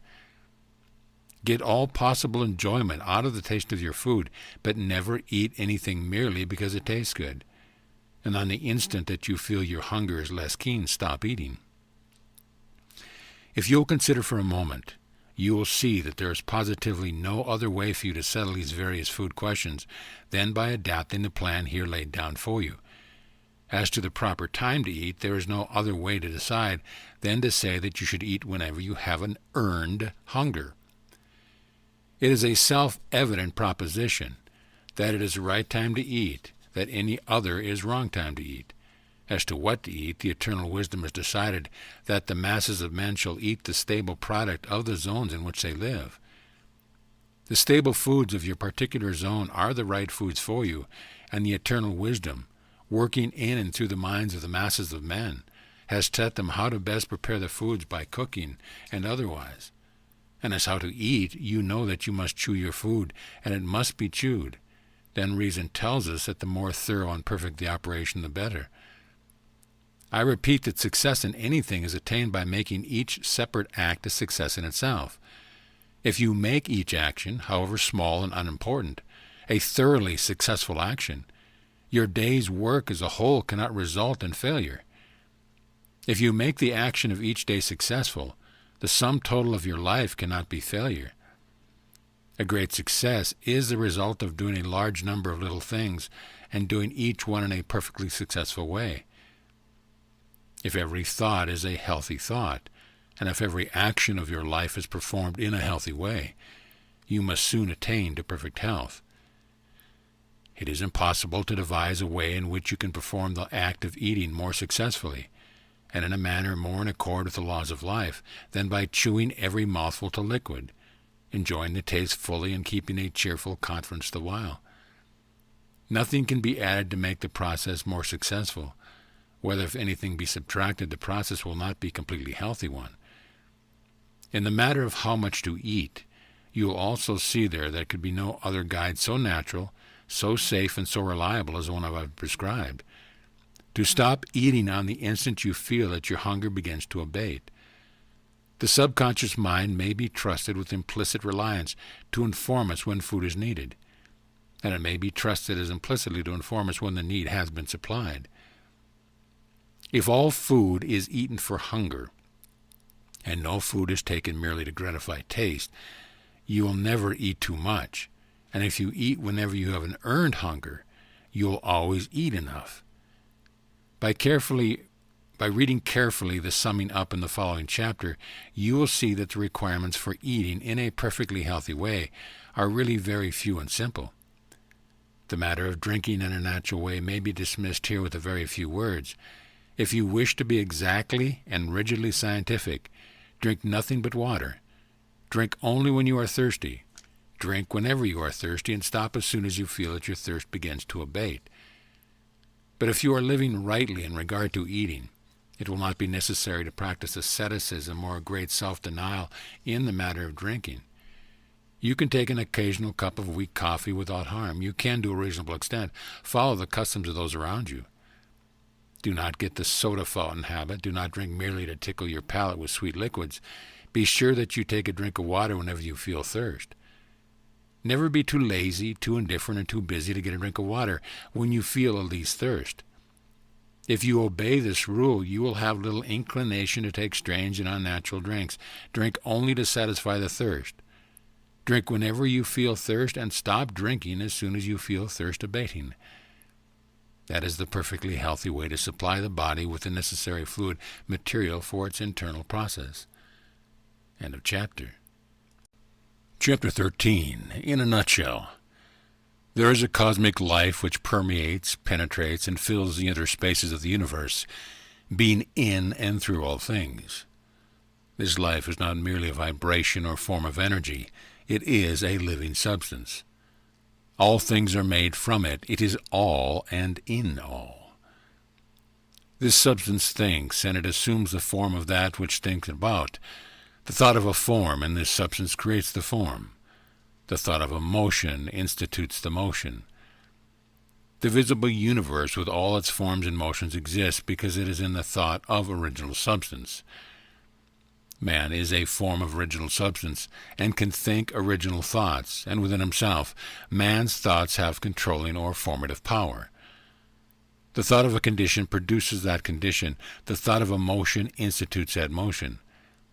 So long as man thinks of the condition and motions of disease, so long will the condition and motion of disease exist within him. If man will think only of perfect health, the principle of health within him will maintain normal conditions. To be well, man must form a conception of perfect health and hold thoughts harmonious with that conception as regard himself and all things. He must think only of healthy conditions and functioning. He must not permit a thought of unhealthy or abnormal conditions or functioning to find lodgment in his mind at any time. In order to think only of healthy conditions and functioning, man must perform the voluntary acts of life in a perfectly healthy way. He cannot think perfect health so long as he knows that he is living in wrong or unhealthy way, or even so long as he has doubts as to whether or not he is living in a healthy way. Man cannot think thoughts of perfect health while his voluntary functions are performed in the manner of one who is sick. The voluntary functions of life are eating, drinking, breathing, and sleeping. When a man thinks only of healthy conditions and functioning, and performs these externals in a perfectly healthy manner, he must have perfect health. In eating, man must learn to be guided by his hunger. He must distinguish between hunger and appetite, and between hunger and the craving of habit. He must never eat unless he feels an earned hunger. He must learn that genuine hunger is never present after natural sleep, and that the demand for an early morning meal is purely a matter of habit and appetite. And he must not begin his day by eating in violation of natural law. He must wait until he has an earned hunger, which in most cases will make his first meal come at about the noon hour. No matter what his condition, vocation, or circumstance, he must make it his rule not to eat until he has an earned hunger. And he may remember that it is far better to fast for several hours after he has become hungry than to eat before he begins to feel hunger. It will not hurt you to go hungry for a few hours even though you are working hard, but it will hurt you to fill your stomach when you are not hungry whether you are working or not. If you never eat until you have an earned hunger, you may be certain that insofar as time of eating is concerned, you are proceeding in a perfectly healthy way. This is a self-evident proposition. As to what he shall eat, man must be guided by the intelligence which is arranged that the people of any given portion of the earth's surface must live on the stable products of the zone which they inhabit. Have faith in God and ignore food science of every kind. Do not pay the slightest attention to the controversies as to the relative merits of cooked and raw food, of vegetables and meats, or as to your need for carbohydrates and protein. Eat only when you have an earned hunger, and then take the common foods of the masses of the people in the zone in which you live, and have perfect condition that the results will be good, and they will be. Do not seek for luxuries or for things imported or fixed upon to tempt the taste. Stick to the plain solids, and when those do not taste good, fast until they do. Do not seek for light foods, for easily digestible or healthy foods. Eat what the farmers and working men eat. Then you will be functioning in a perfectly healthy manner, so far as to what to eat is concerned. I repeat, if you have no hunger or taste for the plain food, do not eat at all. Wait until hunger comes. Go without eating until the plainest food tastes good to you, and then begin your meal with what you like best. In deciding how much to eat, man must be guided by reason. We can see that the abnormal state of hurry and worry produced by wrong thinking about business and similar things have led us to form the habit of eating too fast and chewing too little. Reason tells us that food should be chewed, and that the more thoroughly it is chewed, the better it is prepared for the chemistry of digestion. Furthermore, we can see that the man who eats slowly and chews his food to the liquid, keeping his mind on the process and giving it his undivided attention, will enjoy more of the pleasure of taste than he who bolts his food with his mind on something else. To eat in a perfectly healthy manner, man must concentrate his attention on the act with cheerful enjoyment and confidence. He must taste his food, and he must reduce each mouthful to a liquid before swallowing it. The foregoing instructions, if followed, make the function of eating completely perfect. Nothing can be added as to what, when, and how. In the matter of how much to eat, man must be guided by the same inward intelligence or principle of health which tells him when food is wanted. He must stop eating in the moment that he feels hunger abating. He must not eat beyond this point to gratify taste. If he ceases to eat in that instant, the inward demand for food ceases. He will never overeat, and the function of supplying the body with food will be performed in a perfectly healthy manner. The matter of eating naturally is a very simple one. There is nothing in all the foregoing that cannot be easily practiced by any one. This method, put in practice, will infallibly result in perfect digestion and assimilation, and all anxiety and careful thought concerning the matter can at once be dropped from the mind. Whenever you have an earned hunger, eat with thankfulness what is set before you, chewing each mouthful to a liquid and stopping when you feel the edge taken from your hunger. The importance of the mental attitude is sufficient to justify an additional word. While you are eating, as at all other times, think only of healthy conditions and normal functioning. Enjoy what you eat. If you carry on a conversation at table, talk of the goodness of the food and of the pleasure it is giving you. Never mention that you dislike this or that. Speak only of those things which you like. Never discuss the wholesomeness or unwholesomeness of food. Never mention or think of unwholesomeness at all. If there is anything on the table for which you do not care, pass it by in silence or with a word of commendation. Never criticize or object to anything. Eat your food with gladness and with singleness of heart, praising God and giving thanks. Let your watchword be perseverance whenever you fall into the old ways of hasty eating, or of wrong thought and speech. Bring yourself up short and begin again. It is of the most vital importance to you that you should be a self-controlling and self-directing person, and you can never hope to become so unless you can master yourself in so simple and a fundamental a matter as the manner and method of your eating. If you cannot control yourself in this, you cannot control yourself in anything that would be worthwhile. On the other hand, if you carry out the foregoing instructions, you may rest in the assurance that insofar as right thinking and right eating are concerned, you are living in a perfectly scientific way, and you may also be assured that if you practice what is prescribed in the following chapters, you will quickly build your body into a condition of perfect health. End of chapter. Chapter 14. Breathing. The function of breathing is a vital one, and it is immediately concerning the continuance of life. We can live many hours without sleeping or many days without eating or drinking, but only a few minutes without breathing. The act of breathing is involuntary, but the manner of it and the provision of the proper condition for its healthy performance falls within the scope of volition. Man will continue to breathe involuntarily, but he can voluntarily determine what he shall breathe, and how deeply and thoroughly he shall breathe, and he can of his own volition keep the physical mechanism and condition for the perfect performance of function. It is essential, if you wish to breathe in a perfectly healthy way, that the physical machinery used in the act should be kept in good condition. You must keep your spine moderately straight, and the muscles of your chest must be flexible and free in action. You cannot breathe in the right way if your shoulders are stooped forward and your chest hollow and rigid. Sitting or standing at work in a slightly stooping position tends to produce hollow chest. So does lifting heavy weights or light weights. The tendency of work of almost any kind is to pull the shoulders forward, curve the spine, and flatten the chest.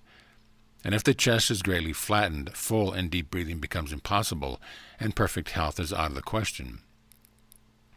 Various gymnastic exercises have been devised to counteract the effect of stooping while at work, such as hanging by the hands from a swing or trapeze bar, or sitting on a chair with the feet under some heavy article of furniture and bending backward until the head touches the floor, and so on.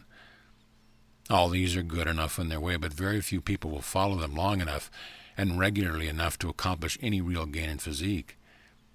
The taking of health exercise of any kind is burdensome and unnecessary. There is a more natural, simpler, and much better way. This better way is to keep yourself straight and to breathe deeply. Let your mental conception of yourself be that you are a perfectly straight person, and whenever the matter comes to your mind, be sure that you instantly expand your chest, throw back your shoulders, and straighten up. And whenever you do this, slowly draw in your breath until you fill your lungs to their utmost capacity. Crowd in all the air you possibly can. And while holding it for an instant in the lungs, throw your shoulders still further back and stretch your chest, at the same time trying to pull your spine forward between the shoulders. Then let the air go easily. This is one great exercise for keeping the chest full, flexible, and in good condition. Straighten up, fill your lungs full. Stretch your chest and strengthen your spine. Straighten your spine, and exhale easily.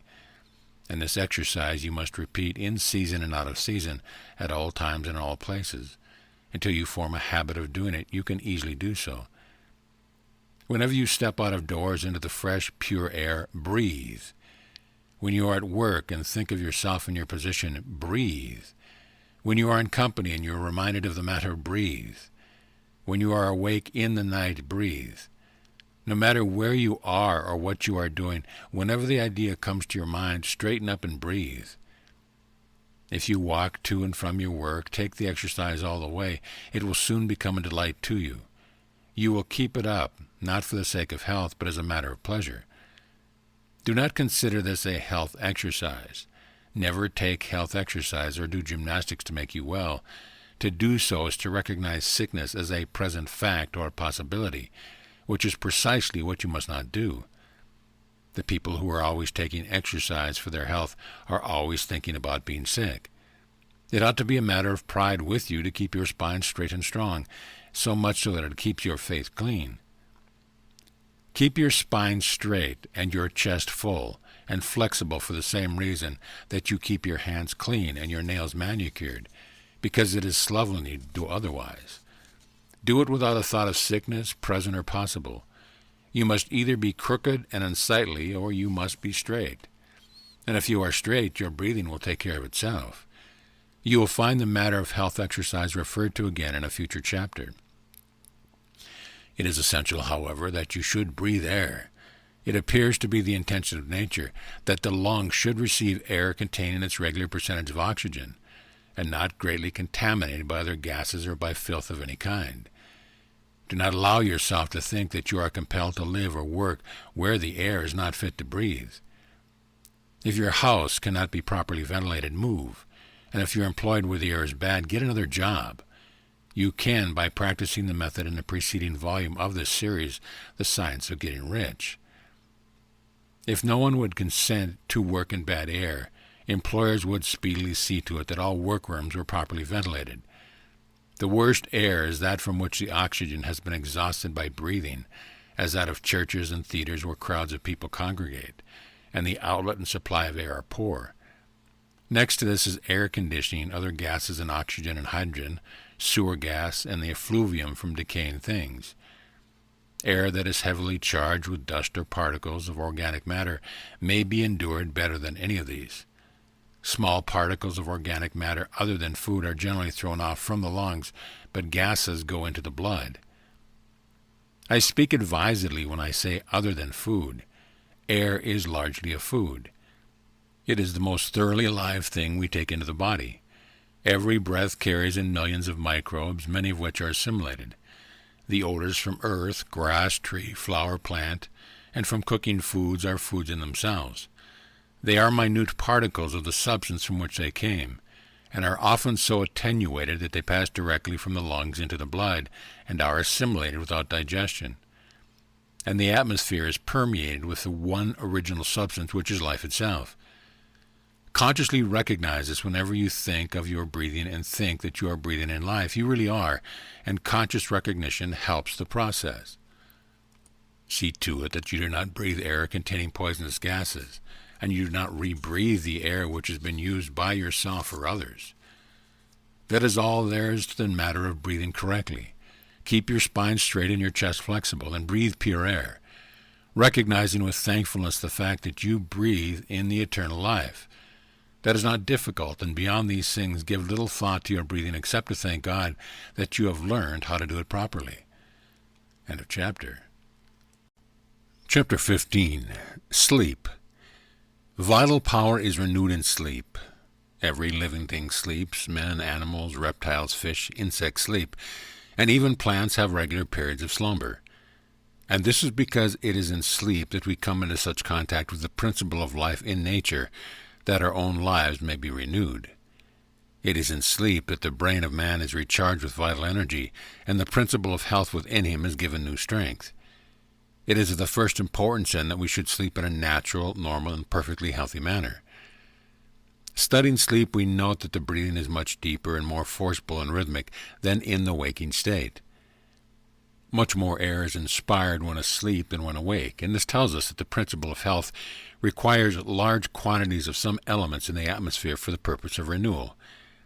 If you would surround sleep with natural conditions, then the first step is to see that you have an unlimited supply of fresh and pure air to breathe. Physicians have found that sleeping in the pure air of out of doors is very efficacious in the treatment of pulmonary troubles, and taken in connection with the way of living and thinking prescribed in this book, you will find that it is just as efficacious in the curing every other sort of trouble. Do not take any halfway measure in the matter of securing pure air while asleep. Ventilate your bedroom thoroughly, so thoroughly that it will be practically the same as sleeping out of doors. Have a door or window wide open. Have one open on each side of the room if possible. If you cannot have a good draught of air across the room, pull the head of your bed close to the open window, so that the air from without may come fully into your face. No matter how cold or unpleasant the weather, have a window open and open wide, and try to get a circulation of pure air through the room. Pile on the bedclothes if necessary to keep you warm, but have an unlimited supply of fresh air from out of doors. This is the first great requisite for healthy sleep. The brain and nerve centers cannot be thoroughly vitalized if you sleep in dead or stagnant air. You must have the living atmosphere, vital with nature's principle of life. I repeat, do not make any compromise in this matter. Ventilate your sleeping room completely, and see that there is circulation of outdoor air through it while you sleep. You are not sleeping in a perfectly healthy way if you shut the doors and windows of your sleeping room, whether in the winter or summer. Have fresh air. If you are where there is no fresh air, move. If your bedroom cannot be ventilated, get into another house. Next in importance is the mental attitude in which you go to sleep. It is well to sleep intelligently, purposely, knowing that you do it for it. Lie down thinking that sleep is an infallible vitalizer, and go to sleep with a confident faith that your strength is to be renewed, that you will awake full of vitality and health. Put purpose into your sleep, and as you do it into your eating, give the matter your attention for a few minutes as you go to rest. Do not seek your couch with a discouraged or depressed feeling. Go there joyously to be made whole.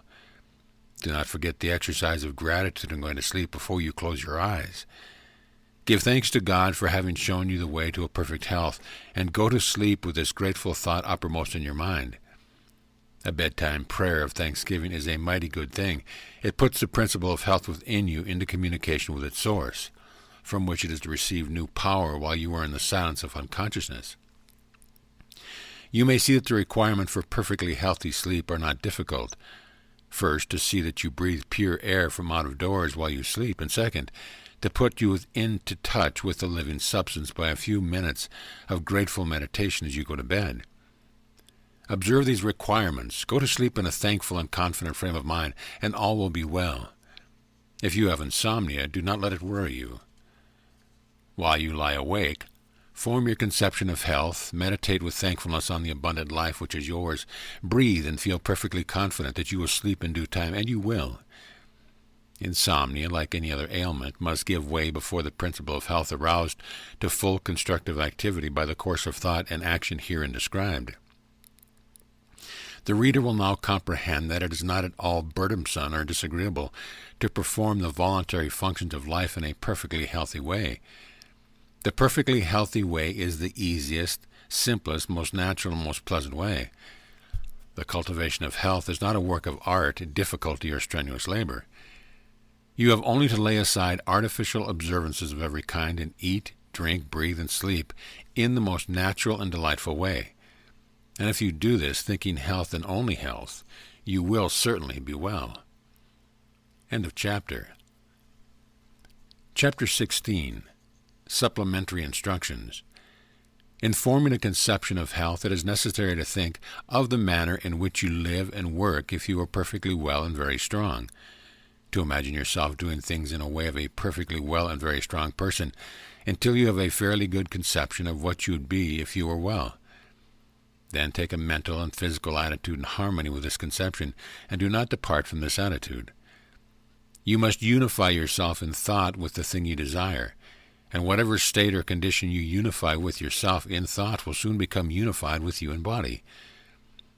The scientific way is to sever relationships with everything you do not want, and to enter into relationships with everything you do want. Form a conception of perfect health and relate yourself to this conception in word, act, and attitude. Guard your speech. Make every word harmonize with the conception of perfect health. Never complain. Never say things like, "I did not sleep well last night," or "I have a pain in my side," "I do not feel at all well today," and so on. Say, "I am looking forward to a good night's sleep tonight. I can see that I progress rapidly," and things of similar meaning. Insofar as everything which is connected with the disease is concerned, your way is to forget it. And insofar as everything which is connected with health is concerned, your way is to unify yourself with it in thought and speech. This is the whole thing in a nutshell.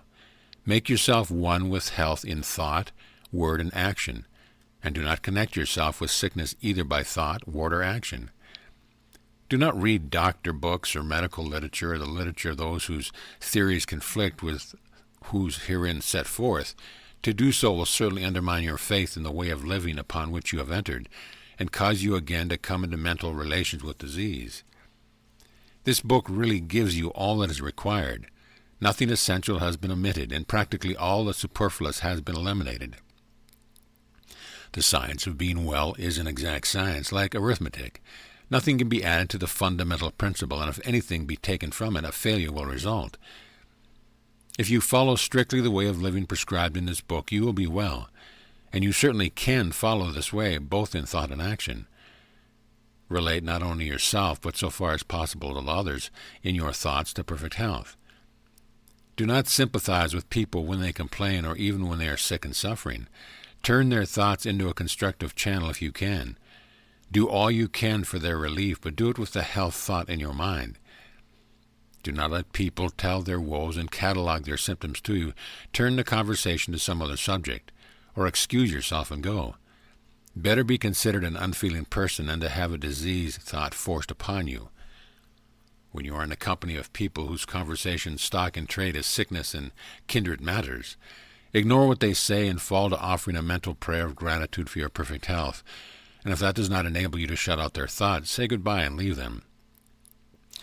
No matter what they think or say, politeness does not require you to permit yourself to be poisoned by diseased or perverted thought. When we have a few more hundred or thousand of enlightened thinkers who will not stay where people complain and talk sickness. The world will advance rapidly toward health. When you let people talk to you of sickness, you assist them to increase and multiply sickness. What shall I do when I am in pain? Can one be in actual physical suffering and still think only thoughts of health? Yes, do not resist pain. Recognize that it is a good thing. Pain is caused by an effort of the principle of health to overcome some natural condition. This you must know and feel. When you have pain, think that a process of healing is going on in the affected area, and mentally assist and cooperate with it. Put yourself in full mental harmony with the power which is causing the pain. Assist it and help it along. Do not hesitate when necessary to use hot formulations and similar means to further the good work which is going on. If the pain is severe, lie down and give your mind to the work of quietly and easily cooperating with the force which is at work for your good. This is the time to exercise gratitude and faith. Be thankful for the power of health which is causing the pain, and be certain that the pain will cease as soon as the good work is done. Fix your thoughts with confidence on the principle of health, which is making such condition within you that pain will soon be unnecessary. You will be surprised to find out how easily you can conquer pain, and after you have lived for a time in this scientific way, pains and aches will be things unknown to you. What shall I do when I am too weak for my own work? Shall I drive myself beyond my strength, trusting in God to support me? Shall I go on like the runner expecting a second wind? No, better not. When you begin to live in the way, you will probably not be of normal strength, and you will gradually pass from a low physical condition to a higher one. If you relate yourself mentally with health and strength, and perform the voluntary functions of life in a perfectly healthy manner, your strength will increase from day to day. But for a time you may have days when your strength is insufficient for the work you would like to do. At such a time, rest and exercise gratitude. Recognize the fact that your strength is growing rapidly, and feel a deep thankfulness to the living one for whom it comes. Spend an hour of weakness in thanksgiving and rest, with full faith that great strength is at hand, and then get up and go on again. While you rest, do not think of your present weakness. Think of the strength that is coming. Never at any time allow yourself to think that you are going to weigh the weakness. When you rest, as when you go to sleep, fix your mind on the principle of health, which is building you into complete strength. What shall I do about the great bugaboo which scares millions of people to death every year, constipation? Do nothing. Read Horace Fletcher on the ABZ of our own nutrition, and get the full force of this explanation of the fact that when you live on this scientific plan, you need not, and indeed not, have an evacuation of the bowels every day, and that an operation in from 1 in 3 days to once in 2 weeks is quite sufficient for perfect health. The gross feeders who eat from 3 to 10 times as much as can be utilized in their system have a great amount of waste to eliminate. But if you live in a manner we have described, it will be otherwise with you.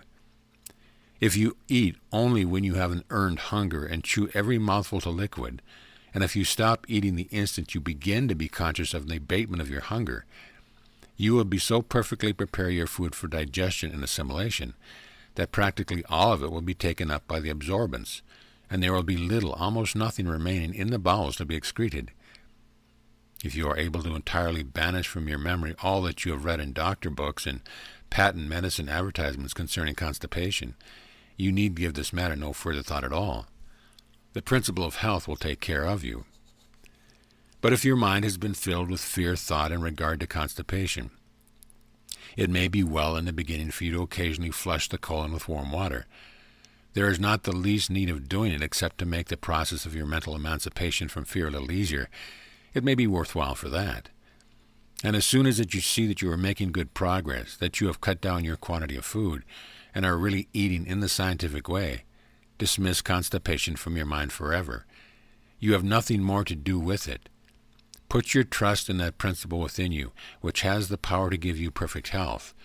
Relate it by your reverent gratitude to the principle of life, which is all power, and go on your way of rejoicing.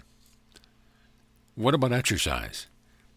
Every one is the better for a little all-around use of the muscles every day, and the best way to get this is to do it by engaging in some form of play or amusement. Get your exercise in the natural way as recreation. not a forced stunt for health's sake alone. Ride a horse or bicycle, play tennis or tent pins, or toss a ball. Have some avocation like gardening in which you can spend an hour every day with pleasure and profit. There are 1,000 ways in which you can get exercise enough to keep your body supple and your circulation good, and yet not fall into the rut of exercising for your health. Exercise for fun and profit. Exercise because you are too healthy to sit still, and not because you wish to become healthy or remain so. Are long continued fasts necessary? Seldom, if ever. The principle of health does not often require 20, 30, or 40 days to get ready for action under normal circumstances. Hunger will come in much less time. In most long fasts, the reason hunger does not come sooner is because it has been inhibited by the patient himself. He begins the fast with the fear, if not actually with the hope, that it will be many days before hunger comes. The literature he has read on the subject has prepared him to expect a long fast, and he is grimly determined to go on to finish. Let the time be as long as it will, and the subconscious mind, under the influence of powerful and positive suggestion, suspends hunger. When, for any reason, nature takes away your hunger, go cheerfully on with your usual work, and do not eat until she gives it back. No matter if it is 2, 3, 10 days or longer, you may be perfectly sure that when it is time for you to eat, you will be hungry, and if you are cheerfully confident and keep your faith in health, you will suffer from no weakness or discomfort caused by abstinence. When you are not hungry, you will feel stronger, happier, and more comfortable if you do not eat than if you do eat, no matter how long the fast. And if you live in the scientific way described in this book, you will never have to take long fasts. You will seldom miss a meal, and you will enjoy your meals even more than ever before. Get an earned hunger before you eat, and whenever you get an earned hunger, eat. End of chapter. Chapter 17. A summary of the science of being well. Health is perfectly natural, functioning, normal living. There is a principle of health in the universe. It is the living substance from which all things are made. This living substance permeates, penetrates, and fills the interspace of the universe. In its invisible state, it is in and through all forms, and yet all forms are made of it. To illustrate, suppose that a very fine and highly diffusible aqueous vapor should permeate and penetrate a block of ice. The ice is formed from living water, and is living water in form, while the vapor is also living water, unformed, permeating a form made from itself. This illustration will explain how living substance permeates all form made from it. All life comes from it. It is all the life there is. This universal substance is a thinking substance and takes the form of its thought. The thought of a form held by it creates the form, and a thought of motion causes the motion. It cannot help thinking, and so is forever creating, and it must move on toward fuller and more complete expression of itself. This means toward more complete life and more perfect functioning, and that means toward perfect health. The power of the living substance must always be exerted toward the perfect health. It is a force in all living things, making for perfect functioning. All things are permeated by a power which makes for health. Man can relate himself to this power and ally himself with it. He can also separate himself from it in its thought. Man is a form of this living substance and has within him a principle of health. This principle of health, when in full constructive activity, causes all the involuntary functions of man's body to be perfectly performed. Man is a thinking substance, permeating a visible body, and the process of his body are controlled by his thoughts. When a man thinks only thoughts of perfect health, the internal process of his body will be those of perfect health. Man's first step toward perfect health must be to form a conception of himself as perfectly healthy, and as doing all things in the way and manner of a perfectly healthy person. Having formed this conception, he must relate himself to it in all thoughts, and sever all thought relations with disease and weakness. If he does this and thinks his thoughts of health with positive faith, man will cause the principle of health within him to become constructively active and to heal all his disease. He can receive additional power from the universal principle of life by faith. and he can acquire faith by looking to this principle of life with reverent gratitude for the health it gives him. If man will consciously accept the health which is being continually given to him by the living substance, and if he will be duly grateful, he will develop faith. Man cannot think only thoughts of perfect health unless he performs the voluntary functions of life in a perfectly healthy manner. These voluntary functions are eating, drinking, breathing, and sleeping. If man thinks only thoughts of health, has faith in health, and eats, drinks, breathes, and sleeps in a perfectly healthy way, he must then have perfect health. Health is the result of thinking and acting in a certain way, and if a sick man begins to think and act in this way, the principle of health within him will come into constructive activity and heal all disease. This principle of health is the same in all, and is related to the life principle of the universe, is able to heal every disease, and will come into activity whenever a man thinks and acts in accordance with the science of being well. Therefore, every man can attain to perfect health. End of chapter. End of book.